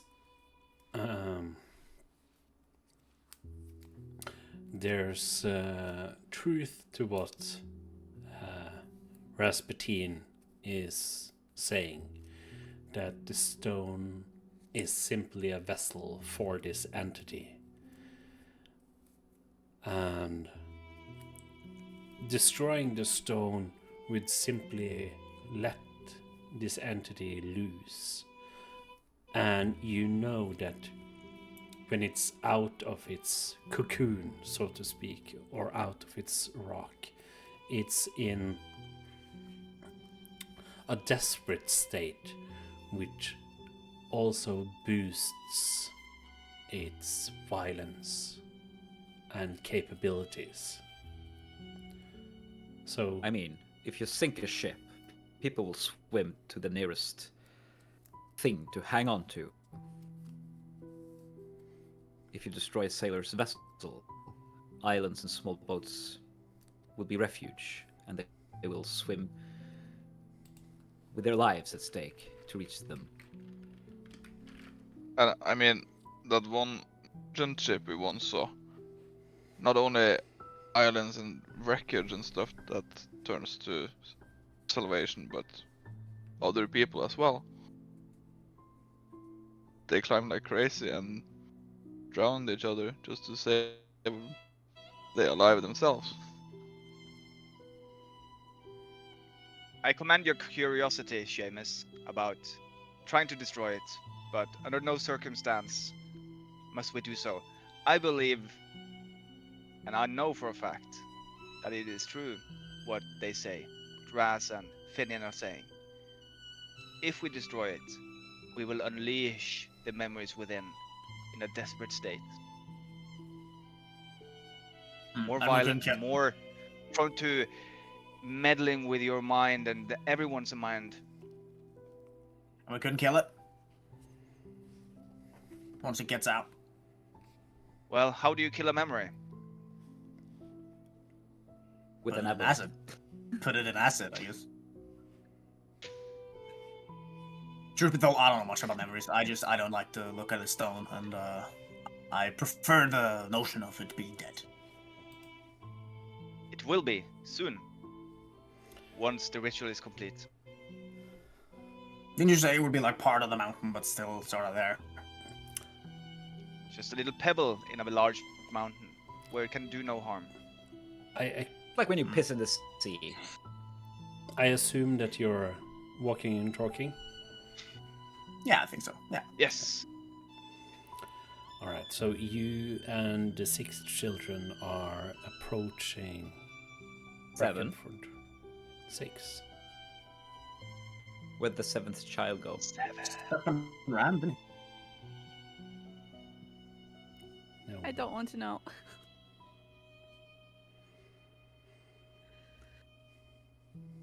Where are the I think 7th as we're child? working, Matt? I think We Nyx wouldn't is believe- just wiping her face as we're walking as well. So We she wouldn't doesn't leave look without like the she's- 7th child. The 7th son of the 7th son. Seamus is the 7th child. Yeah. The oldest one here. You we can't act, notice Rasputin You think so? in a clever way that it's only 6 children. And as you search your memory for what happened, give me a wisdom saving throw.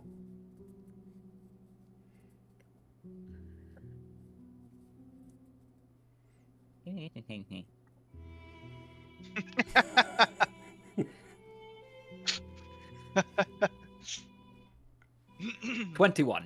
21, alright. Nice. So you pause and ponder why there are only 6 children returning when there were 7 that were at the camp of the Knolls.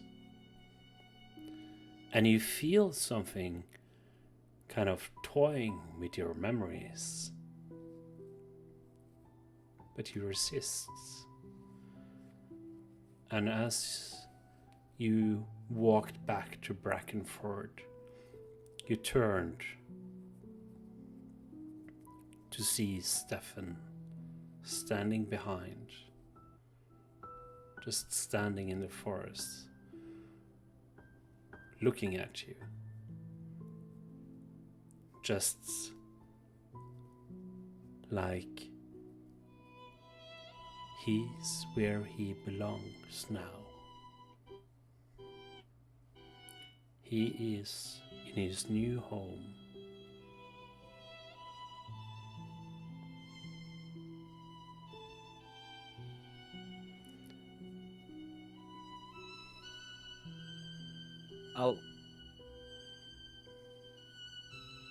I think the notion that something is toying with my mind is sort of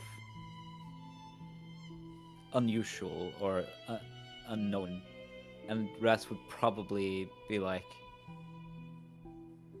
"Why aren't you coming?" And he would sort of say it aloud.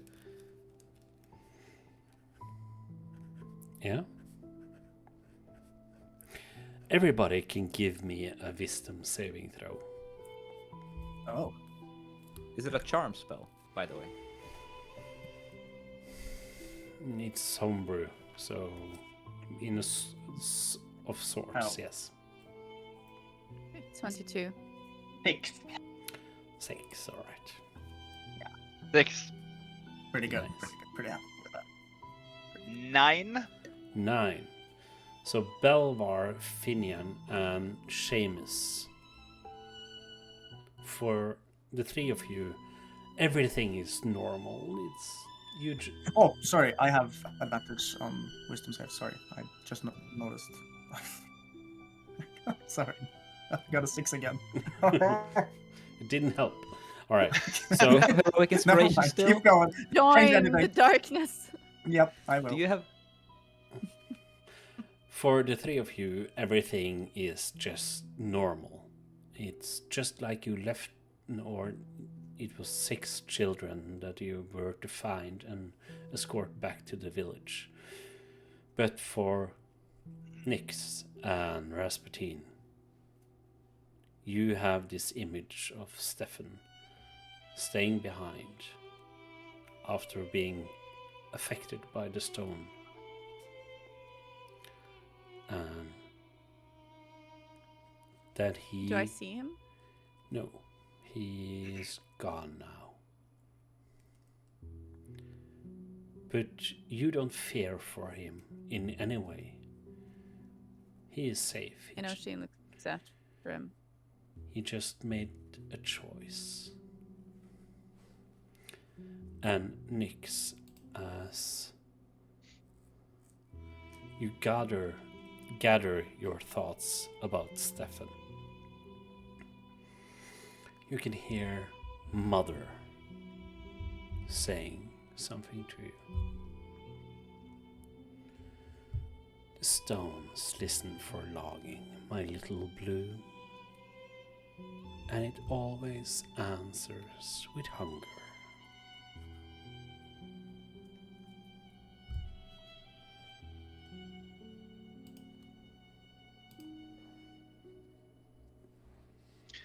So, I think she doesn't answer, and she just acknowledges by twirling one of the eyes that she has around her neck and just keep thinking on what she's saying.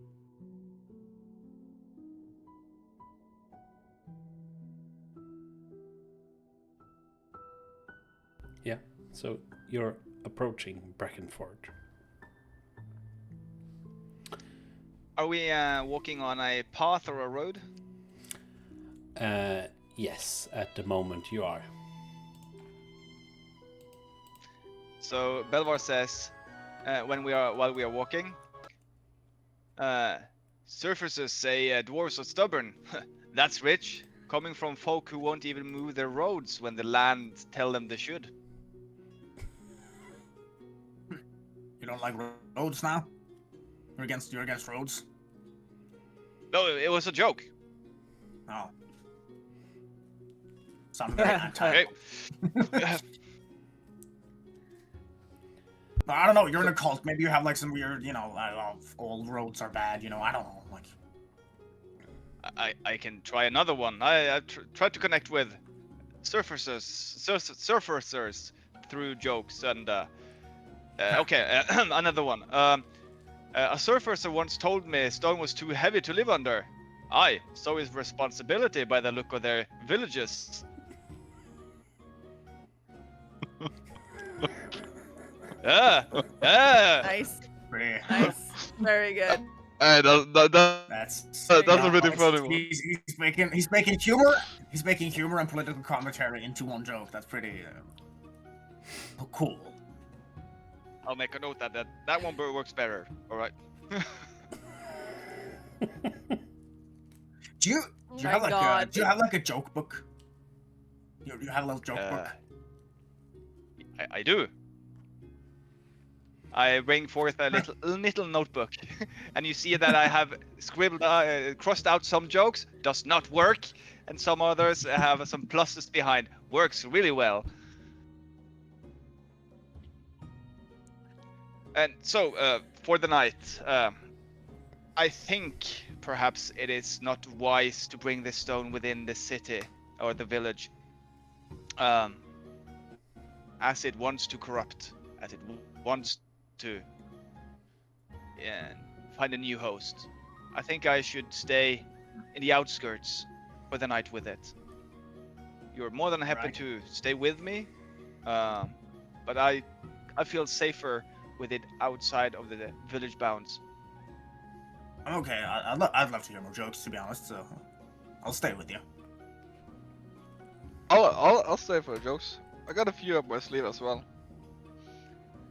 Right, Yes, I will so write them do down I. if I may. You, Miss Briarwood? I just need to say goodbye to a friend, and then I'd join you. Excellent. I will make a campfire and everything, and bring out some dwarven cuisine for you. I'm an excellent chef. Give my regards, Nixala. I will. Thank you, Raz. All right. So who are you seeking? The black goat. All right. More goats. Gotcha. Yes. I'm so sorry. Yeah. But yes, I just want to pop in with the goat and just find them, hopefully, if they're not slaughtered Mhm. already. I asked for a night, so I don't know. Give me a D20, please. No. That wasn't too bad. That's 14. That's 14. All right, so with a 14, you find the goat's pen. And as you slowly approach, you see the goats. You saved 7 of them, and 2 were slaughtered the first day, and Finian is riding a 3rd. So that's 4 goats left. You see a brown one, and a white one, and one with spots. I hate you. But you can't see a black one just yet.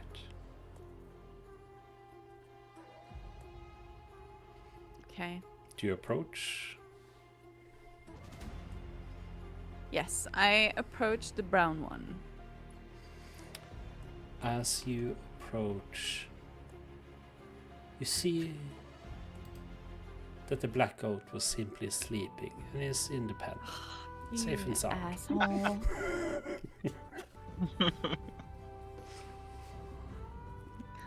So there are 4 goats there.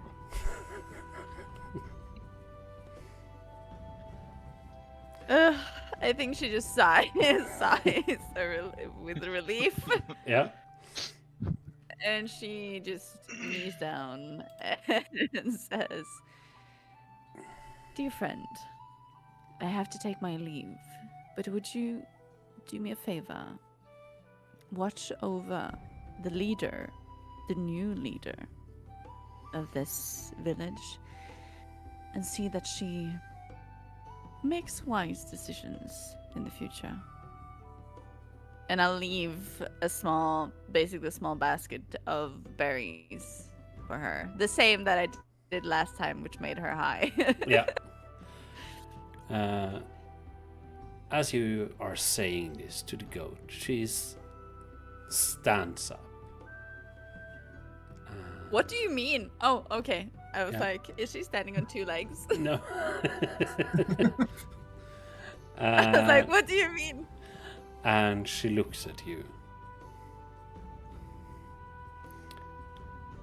And she steps backwards. A little bit, a few steps. And lowers her head. As she's looking at you. Okay. I bow back even deeper to her. 2 seconds. Where are you going? I just need some die. Am I going to fight a goat? So that's a 19 to hit as she is ramming you. She... That hits. Yep. And you take 4 bludgeoning damage as she I see. rams into you and yeah. Yeah, of course she does. I see. But as you recover, I cast Speak with Animals again. Oh, okay, yeah.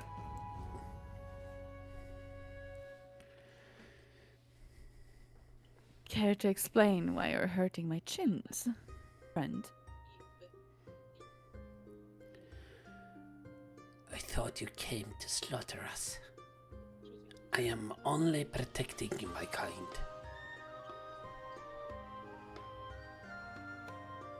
Why would I do such a thing? Why would I give you berries. you give us berries so we can get fat and taste better when you slaughter us? If you truly care for our well-being, open the pen. Let us be free. Do I see anybody that's in the near vicinity Give of the me a pen? perception.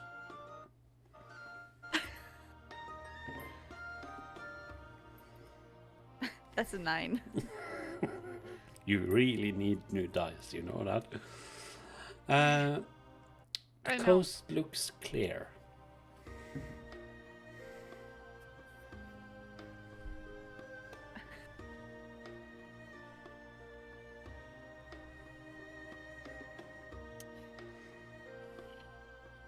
Quickly, before they I just come. have one more thing to do. I just have to talk to Mara before I leave, and then I'll open the pen for you at nightfall. Let's hope it's not too late then. I'll go find Mara. Quickly. Fast. Fast as fuck. Alright, so as you I run to find Mara. as you turn around and put your hand on the gate to walk outside, you can see that Mara is approaching you.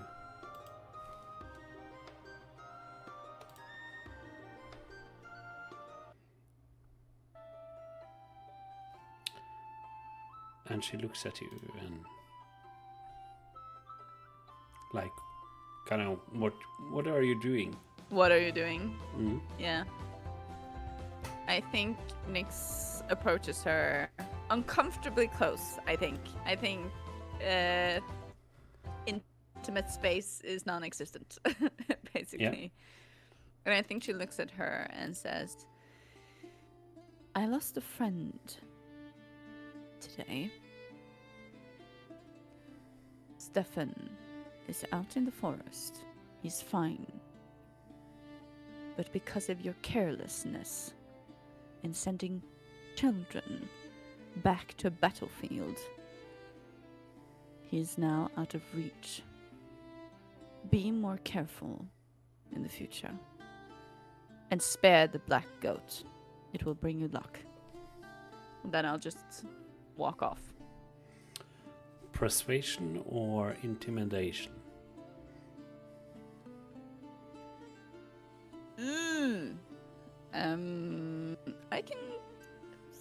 I can take persuasion. Mm-hmm. DC 14. Better die, better die, Okay, better die. okay. That's fine. It's a 19. All right. Thank God. She looks at you. I'm sorry for sending the children. I'm new to this responsibility. And I didn't know what to do. I didn't want them to see their parents or loved ones being buried. I wanted them to come home to see their family being put to rest.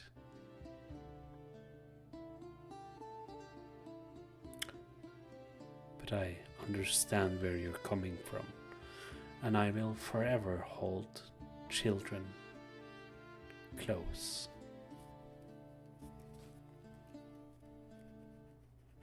Did Nyx and Raz kind of sense aware in the forest Stephanus? Or is he just like become... Because would I sense if Stefan is a threat to other kids stepping into the forest?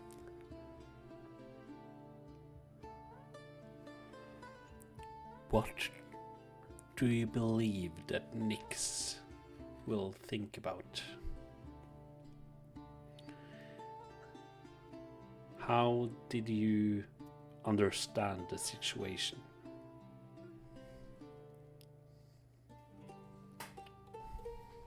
I think she will stop in her tracks and turn and just look at her. Keep the kids out of the forest, especially at nighttime. I will. And if unsure about your leadership skills, make a council. And then she just walks. She walks back to the others. All right. And so, this is a really good one. Two humans walk into a bar, but the dwarf goes under it.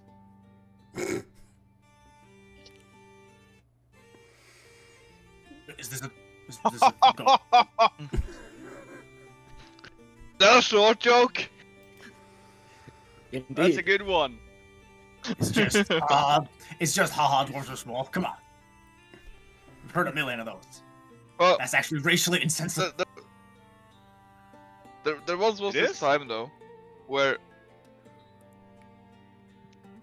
we're on the ship, Raz and I were talking, and well, I gotta tell this one, Raz, because I think it was such a funny remark.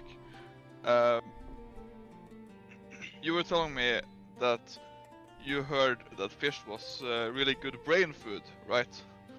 And then, oh, I can't even remember his name. Benny, I think it was, but he yelled from the sideline, "Yeah, I eat it all the time," and then you just answered, "Well, there goes another theory." Yeah. gotten that one. I thought that was hilarious. Raz will give you a high five for that joke. Belvar, tell me, which race do you never invite to dinner?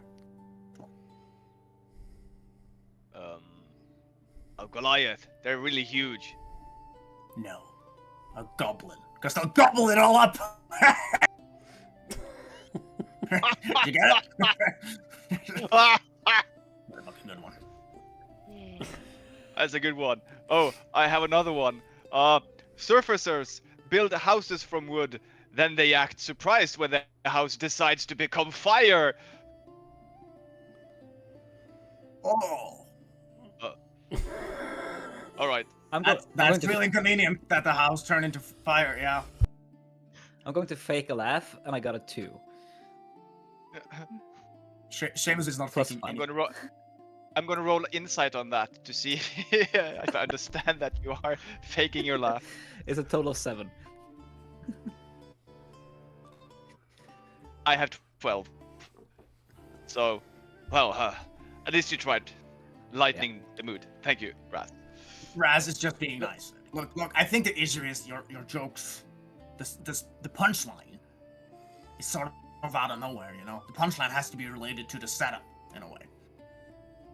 In an Repeat that again. unexpected way. A punchline? Punchline. Yes, punchline, which is the goblin is goblin, you know? It needs to be related to the beginning, you know? You know, we all know that goblins are a race, so the pun, it makes sense. Or the fish stuff, you know? He always said, eating fish makes you smart, you know? But then he subverts it by, you know, the guy being, the theory being wrong, because obviously the guy is dumb. It's like it's like this. Why are dwarves broad, ruddy, and hairy? Because if they were small, white, and smooth, they might be mistaken for a pebble.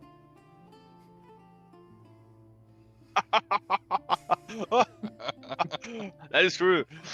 That is true.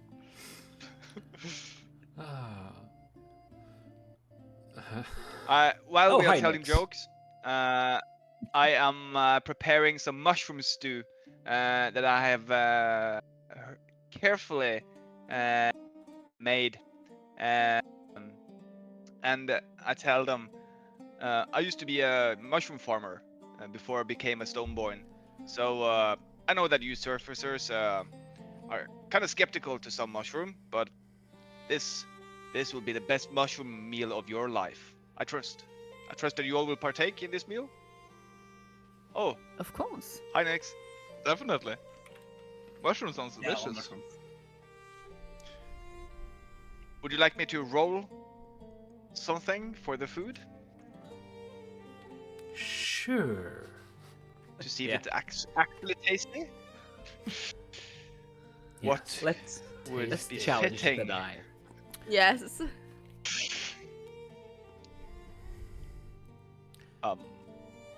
Just a flat 20 Yeah. or something? Give me a flat 20 and call either above 10 or below 10. Above. All right. It was almost a 14, but it tipped over and became a 4. All right.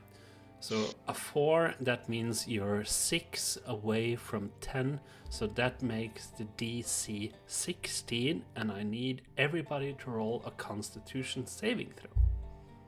Oh.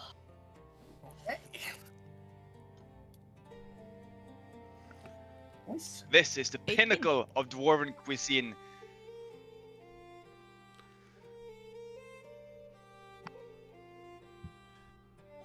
$13. 14. So that's a fail. 14. 18. Fail. Oh, Nix actually saves. So what I kind do. of mushrooms did you use, Belvar? They're from deep underground. Some of them are fluorescent in the light.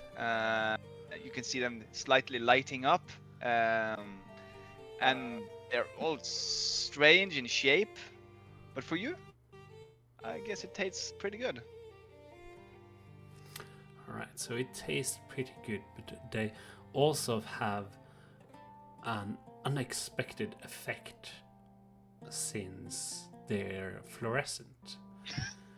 So both Finian, Rasputin, and Seamus, you have disadvantage on stealth checks for the next 1d4 days. Days? Yes. Wow. Are we glowing? Well, now. Is this considered poisoned? Yes. You can cure it. But are we? But are we glowing? You're kind Yeah, of can why I do we see have if they're glowing? Disadvantage on stealth. you are kind of, as you eat this delicious stew, it's kind of like as soon as the mushroom enters your body, it's like something being activated within it. So you're not glowing per se, but you are certainly brighter than usual. In a way that you would say that you're glowing. In a specific color, or like do our skin change color? No, it doesn't change color. Oh, But it's but just is brighter. there like a color glow? Yeah. It's just bright. Okay. Yeah, just brighter. Seamus, What? did you try another cream No. or anything? I haven't put on anything. I haven't had time. You know, we've been all busy with this, haunted rock stuff. I haven't had time. I think you're having a reaction of some sort. You're Yeah, fine. Impossible. glowing.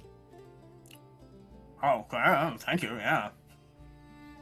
I was feeling good today. No, I mean you're glowing. You look Yeah. radiant.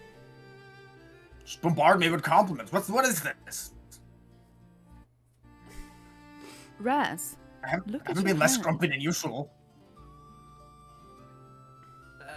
Raz looks at his hands and that's odd, and he's going to sort of feel his stomach, feel the effect, and while he's touching his stomach, he's going to spend the last of his 5 lay on hands to try and cure poison condition and presumably stop glowing Yes. and keep his mouth shut about it. Did Finian also Yes. make the save or not? He failed. Oh, I failed. is everybody glowing? Oh. So Finian just like takes his hands up, looks at it,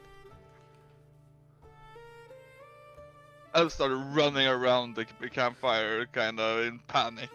Oh, ho there! Ah! What's up with What's him? happening? What's happening? Well, But are they the only ones who are glowing? Are me and Belvar glowing? No. Or are we the same color? You are unaffected. I'm unaffected. Well, where did you put in this? I think Nyx is just sitting there like eating animal eyeballs and just enjoying Finian just screaming already. yeah. Raz is running behind him, trying Enjoying to me screaming. calm him down, probably. Raz, what's happened to me? I'm glowing. Can you see it? Well, the stew was glowing. What do you expect? Well, Well, it is a known side effect of eating fluorescent mushroom, if you're not used to it. So, they're a bunch of pussies, right, Nyx?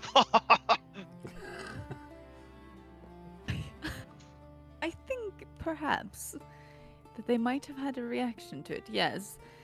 But honestly, I don't know why I'm not affected. And she looks at her hands and sees that she's not glowing. And kind of, she's a bit disappointed, I think, with like not being affected by the glowing mushrooms. Does this make it Come on, easier underground, though, in the dark caves? Well, if you're used to it, it doesn't happen. Hmm.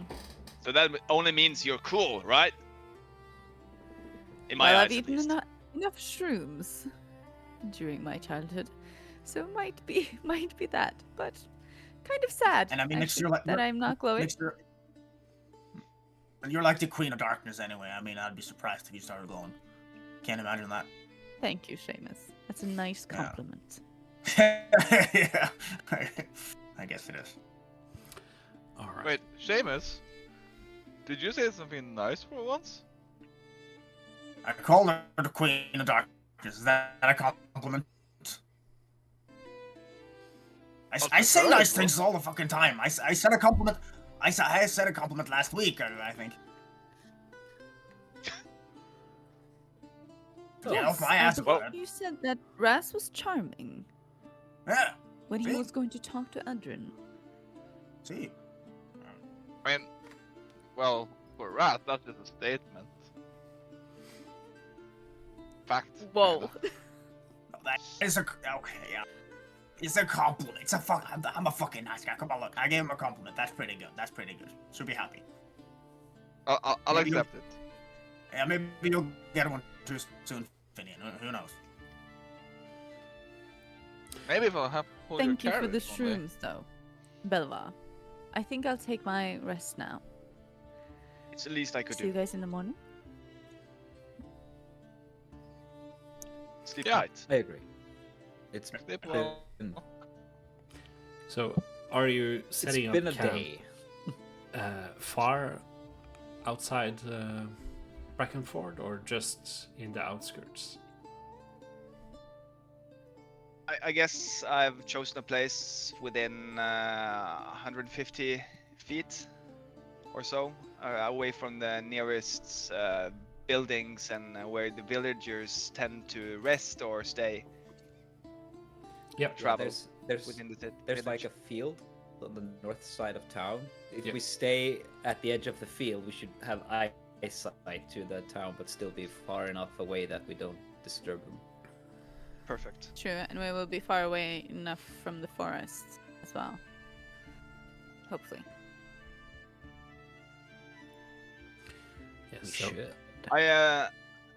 Belvar starts to remove his armor, and you can see that the blue glowing veins that you saw earlier are still present on his chest, and even small pieces of rock protrude some places through the skin, which are also glowing.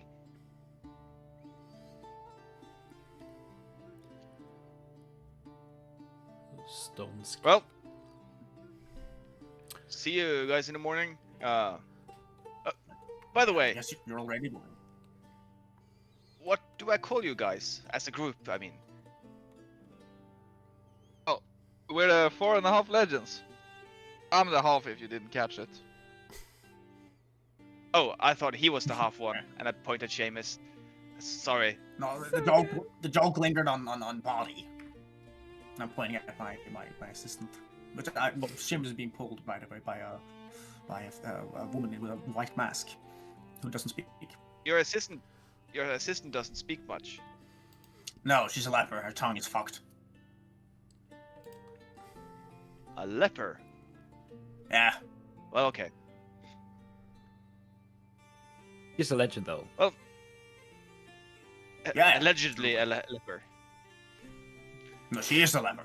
So 4.5 legends. Sleep well, and thank you for all your assistance today. And I truly hope I can count on you to finish the ritual together. I would surely appreciate it. So sleep tight. And I Sleep well. kind of draw. I'll go a bit further away from the others, so they can have a moment for themselves, out of earshot. So to show them that I trust them, so that they can speak freely without me, if they want, before they go to bed. Do you That's trust his kinda- name? Do you guys trust this loon, by the way? Now that we have time for ourselves. I mean, he's in a cult. As I tuck myself into my sleeping bag, kind of, or under whatever we carry, I'll just say, like, out to the others. Well, he seems like a nice fella. Funny, but at the same time a little bit weird jokes, though. Yeah. I think I don't know. It's just this whole. I agree. Like, I mean, it's this whole vibe of this. You know, you can tell that this guy's fucking dedicated. You know, like he fucking believes in his stuff with his full force, heart, brain, soul, fucking everything. And I don't know. I have a hard time trusting people like that because, you know, they can get very extreme. Does it really differ that much from people who tend to farms, who dedicate their lives to tending the land, who dedicate their lives to the seas or to their profession? I think it does. I think it's very different because that's not an ideology. You know, the sea isn't an ideology that anyone can go to sea. Like, you find all sorts of people out there, you know. But people in a cult, they're a very, you know, narrow breed. Well, up until a few days ago, I spent my life at the sea, so I beg to differ. But still, calling it a cult, I think it's a stretch. Still, he seems genuine. I mean, enough. Yeah, see, that's the thing. All the cultists seem genuine because they can brainwashed or whatever. You know, they believe it. And I think he does. You know, he might be a nice guy. I don't know, but he's just, you know, I'm just a little skeptical. Well, I mean, all that. if you're thinking he's in a cult and he's been brainwashed to believe stuff, Yeah. could that also mean that you are in a cult, brainwashed to believe that everyone else is in a cult? Well, but I'm not in a cult. I haven't told you guys about my freaking god or church or ideology, have I? That's exactly what a cultist would say. Yes. I appreciate this. You're twisting the word. It's like, I don't appreciate that. No. We're just a It's called being community. open-minded. Set of rules. I think not- I think Nix is just going to turn around and look at everybody and say very quietly, something very ancient and very strong, something powerful and evil is within that stone. Belvar, I think he can be trusted, but I think he has been deceived of what this stone's purpose truly is. Something is wrong. This stone not only knows my name, but knows more than I've shared with anybody. This stone sees between realms, between time. Well, then, in all seriousness, cult or no, funny or no, I want to take a step back because the guy himself, as you say, seems trustworthy enough, seems all right enough. But it doesn't really matter now, does it? Because we started something. And for once, I'd like to see it through. As long as I this agree. thing can corrupt people or creatures, we haven't really solved anything until we see this through. Yeah. But question the thing, is I think we also- want to see it through. The thing is, how we want Yes. to do it. Because okay. So the ritual, I'm still on the fence about. But if that's the only way, let's fucking do it, you know. But there is we are pretty close to Sindoria, you know. They probably have a library there, probably some smart people, some wizard we could ask around. Maybe someone knows about this thing and they know a better way to deal with it than this cultist ritual. That sounds actually pretty smart, because honestly, I What eat if a lot of fish. the ritual is to bind it to something that Belvar is unaware of, and the elders are going to use this entity for its power? This ritual doesn't sound right. If you want an entity of this evil connected to the mountain that you live beneath, you wouldn't want that. You wouldn't want evil on your doorstep, would you? Well, I mean, it makes perfect sense to me because if you have a vial of poison, it's a liquid, and you drop it into the sea, which is also a liquid, the poison will cease to have an effect. But how would it know my name? How could it have the knowledge if it can't reach beyond the stone? In the same way that the vial of poison can kill a person, but the sea, in the same sense, cannot. But the poison doesn't have sentience, you know. The poison doesn't, you know, if the poison had sentience, it would keeps itself together and it will seek out the fish and kill them all, you know. But it's not sentient. true. It's not. That's It's not the same. The difference is that in the vial, it's concentrated, but in the sea, it is not. What I think we have, I'm not an expert on this subject, but what I think we have is something concentrated. And the dwarves, well, I know little about the dwarves, except that they are experts on the matter of stone. And that's why I think we would be wise to follow Belavar. And I also think we would be wise to, keep our wits about us when the ritual happens and be ready for things to go wrong.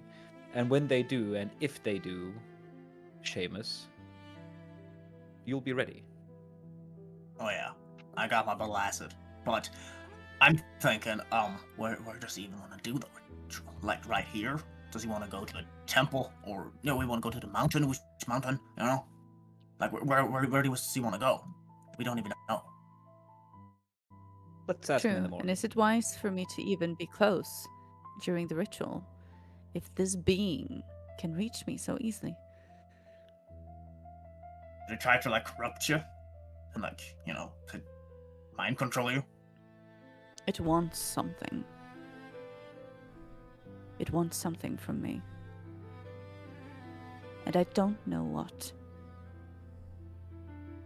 We don't know enough And about this thing to start a ritual. it said I would find out soon enough.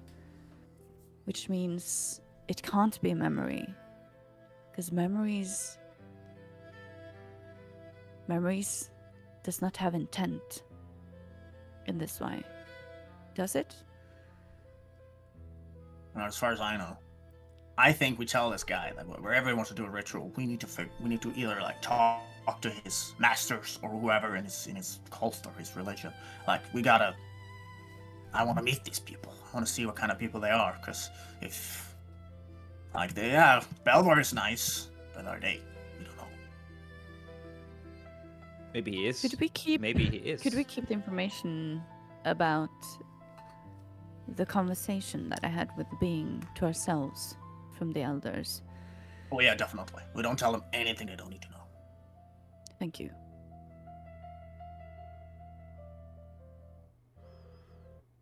You just, in the quiet in between the talks, you just hear a snoring Finian from his sleeping bag. Where Yeah. is Boone actually? Razzle- Is he next to you? I would imagine that Boone is sleeping. I imagine next. he's tied. Yeah. Yeah, quite next So to cute. me. I imagine. Tied to me, Right. or like tied with a rope around my waist. I don't think he Raz is needs. going to pat Finian's sleeping bag. Should we invite Belor back close to the fire? Then you go to bed. Yeah. I'll go fetch him. Oh. Huh? Yeah. Whatever. All right. And I'll fetch Belor. when you come over to Belvar, he's already sleeping in his sleeping bag. Oh, well. I guess I'll keep watch. All right. James is gonna take down his wheelchair and put it into sleeping mode. And I think this is the first time you've been sleeping in the same room as James, so you all notice how when body sleeps, she's sort of, it seems completely inanimate.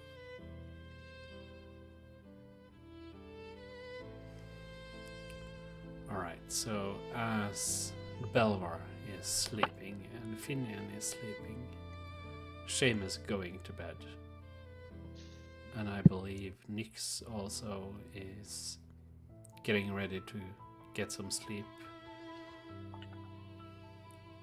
I think she's trying. Yeah. Yes, I think the day's memories and the words spoken to her, not only from one being, but from several, I think is ringing to her ears still. Yeah. So I think she's just going to sit and meditate and look into the fire and try to get some shut-eye if she's able to. And Raz, you decide to keep watch. Yeah. But it's been a long day, so you Yeah, sit. but Raz will meditate, so he's in a semi-awake state, you know. Yeah. But the night falls, and everybody finds rest. And Raz, you in a semi-sleeping state, you watch into the fires, and you're kind of mesmerized of the dance they have between the logs, and you get drawn into the fire, not really noticing what's happening around you and what's approaching the camp. Is this a charm condition? And as something slowly walks up to the camp,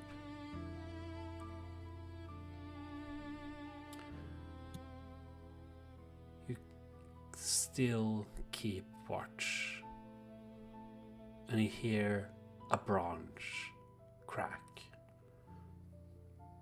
drawing your attention away from the fire and looking back over your shoulder. Seeing a black goat looking at you as it's grazing freely in the wilds. I'll tip my hat at it. Feeling comfort that it was only a goat and nothing dangerous, you let your eyes drift back to the fires. And once again, you're mesmerized. And we will see what happens next week. As I think we will call it a night, dear.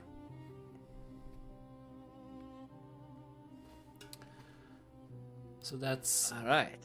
everything for today. Whoop whoop. Woo! Well done. Little episode Well with done. many twists and turns. Several of them being mysterious And goat Indeed. related. and goat related, yes. And Which is important. But Rock and stone.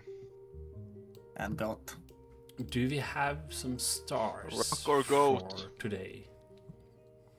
Goat. yeah, I do. And I'll go first, if I may. First of all, thank you, Bellar, for joining us. and for doing such a great performance today. And I want to point out something that I really enjoyed that took me off guard, and it's the fact that the first joke you told was really bad, but the second one really caught me off guard because it was really actually very good. Had it been the other way around, the effect would have been, well, mediocre. But you know, your choice of how to present them and when was really on point. And so that's my start for Thank you. today. Thank you so much. Honorable mentions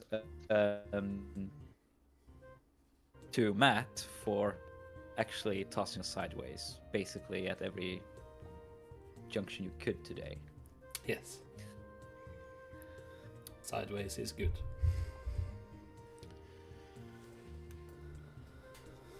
I'll go next then, since I got the star. My star goes to B, or Nyx, for being so persistent and overconfident in knowing that I knew more, or Belvar knew more about the stone, that it had a name, that it was something else.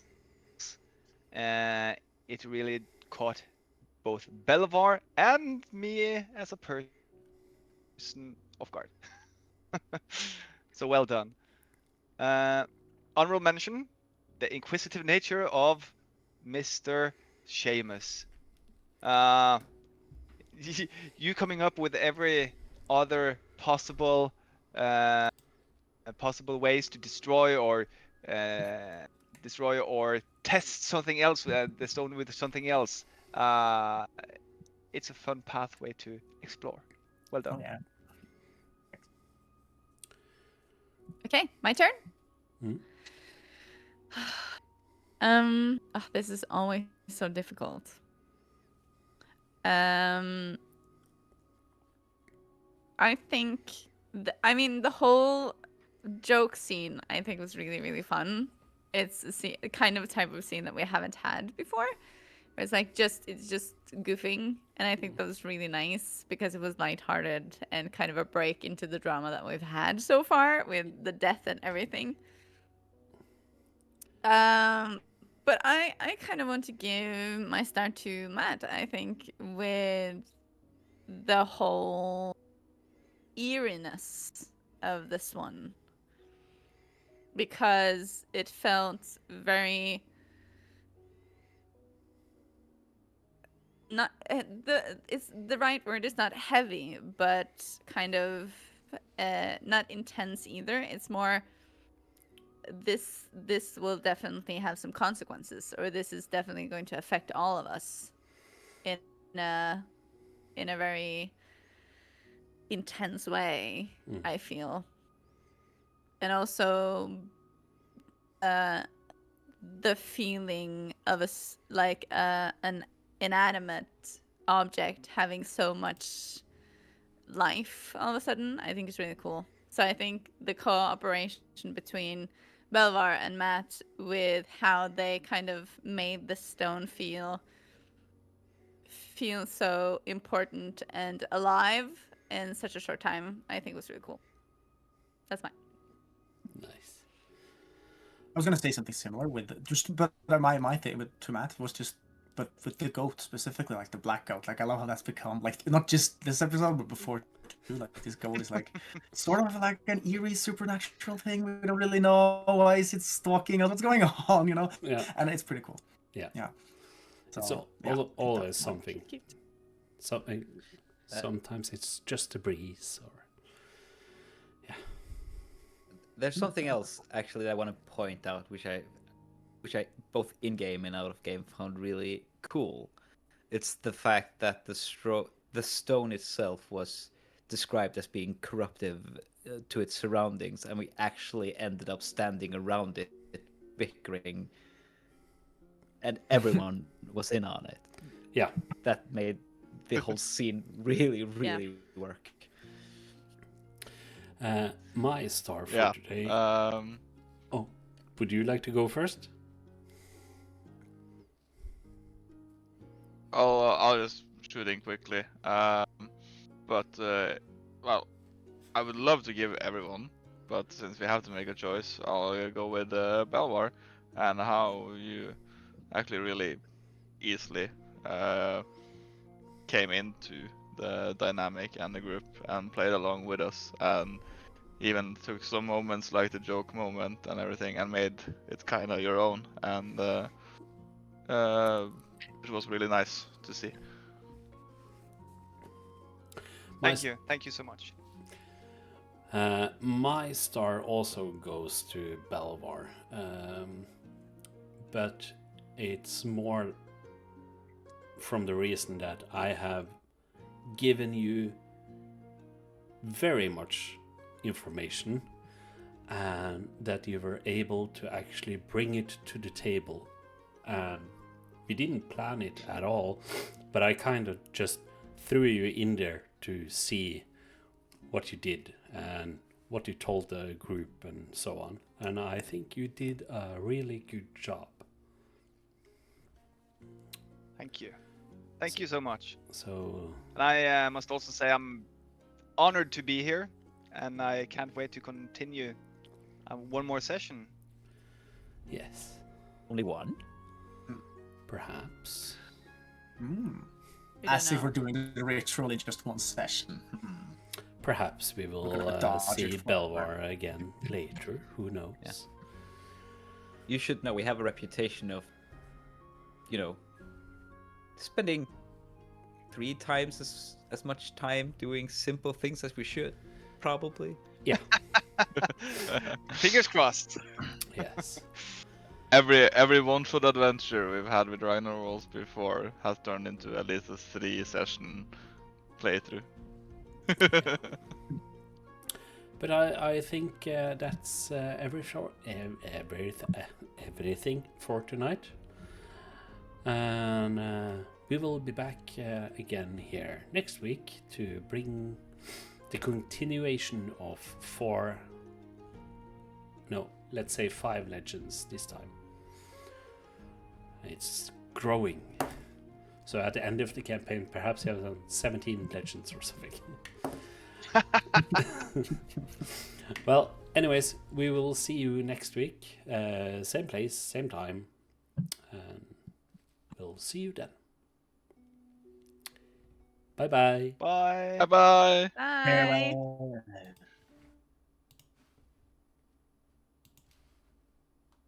We are Ragnarolls!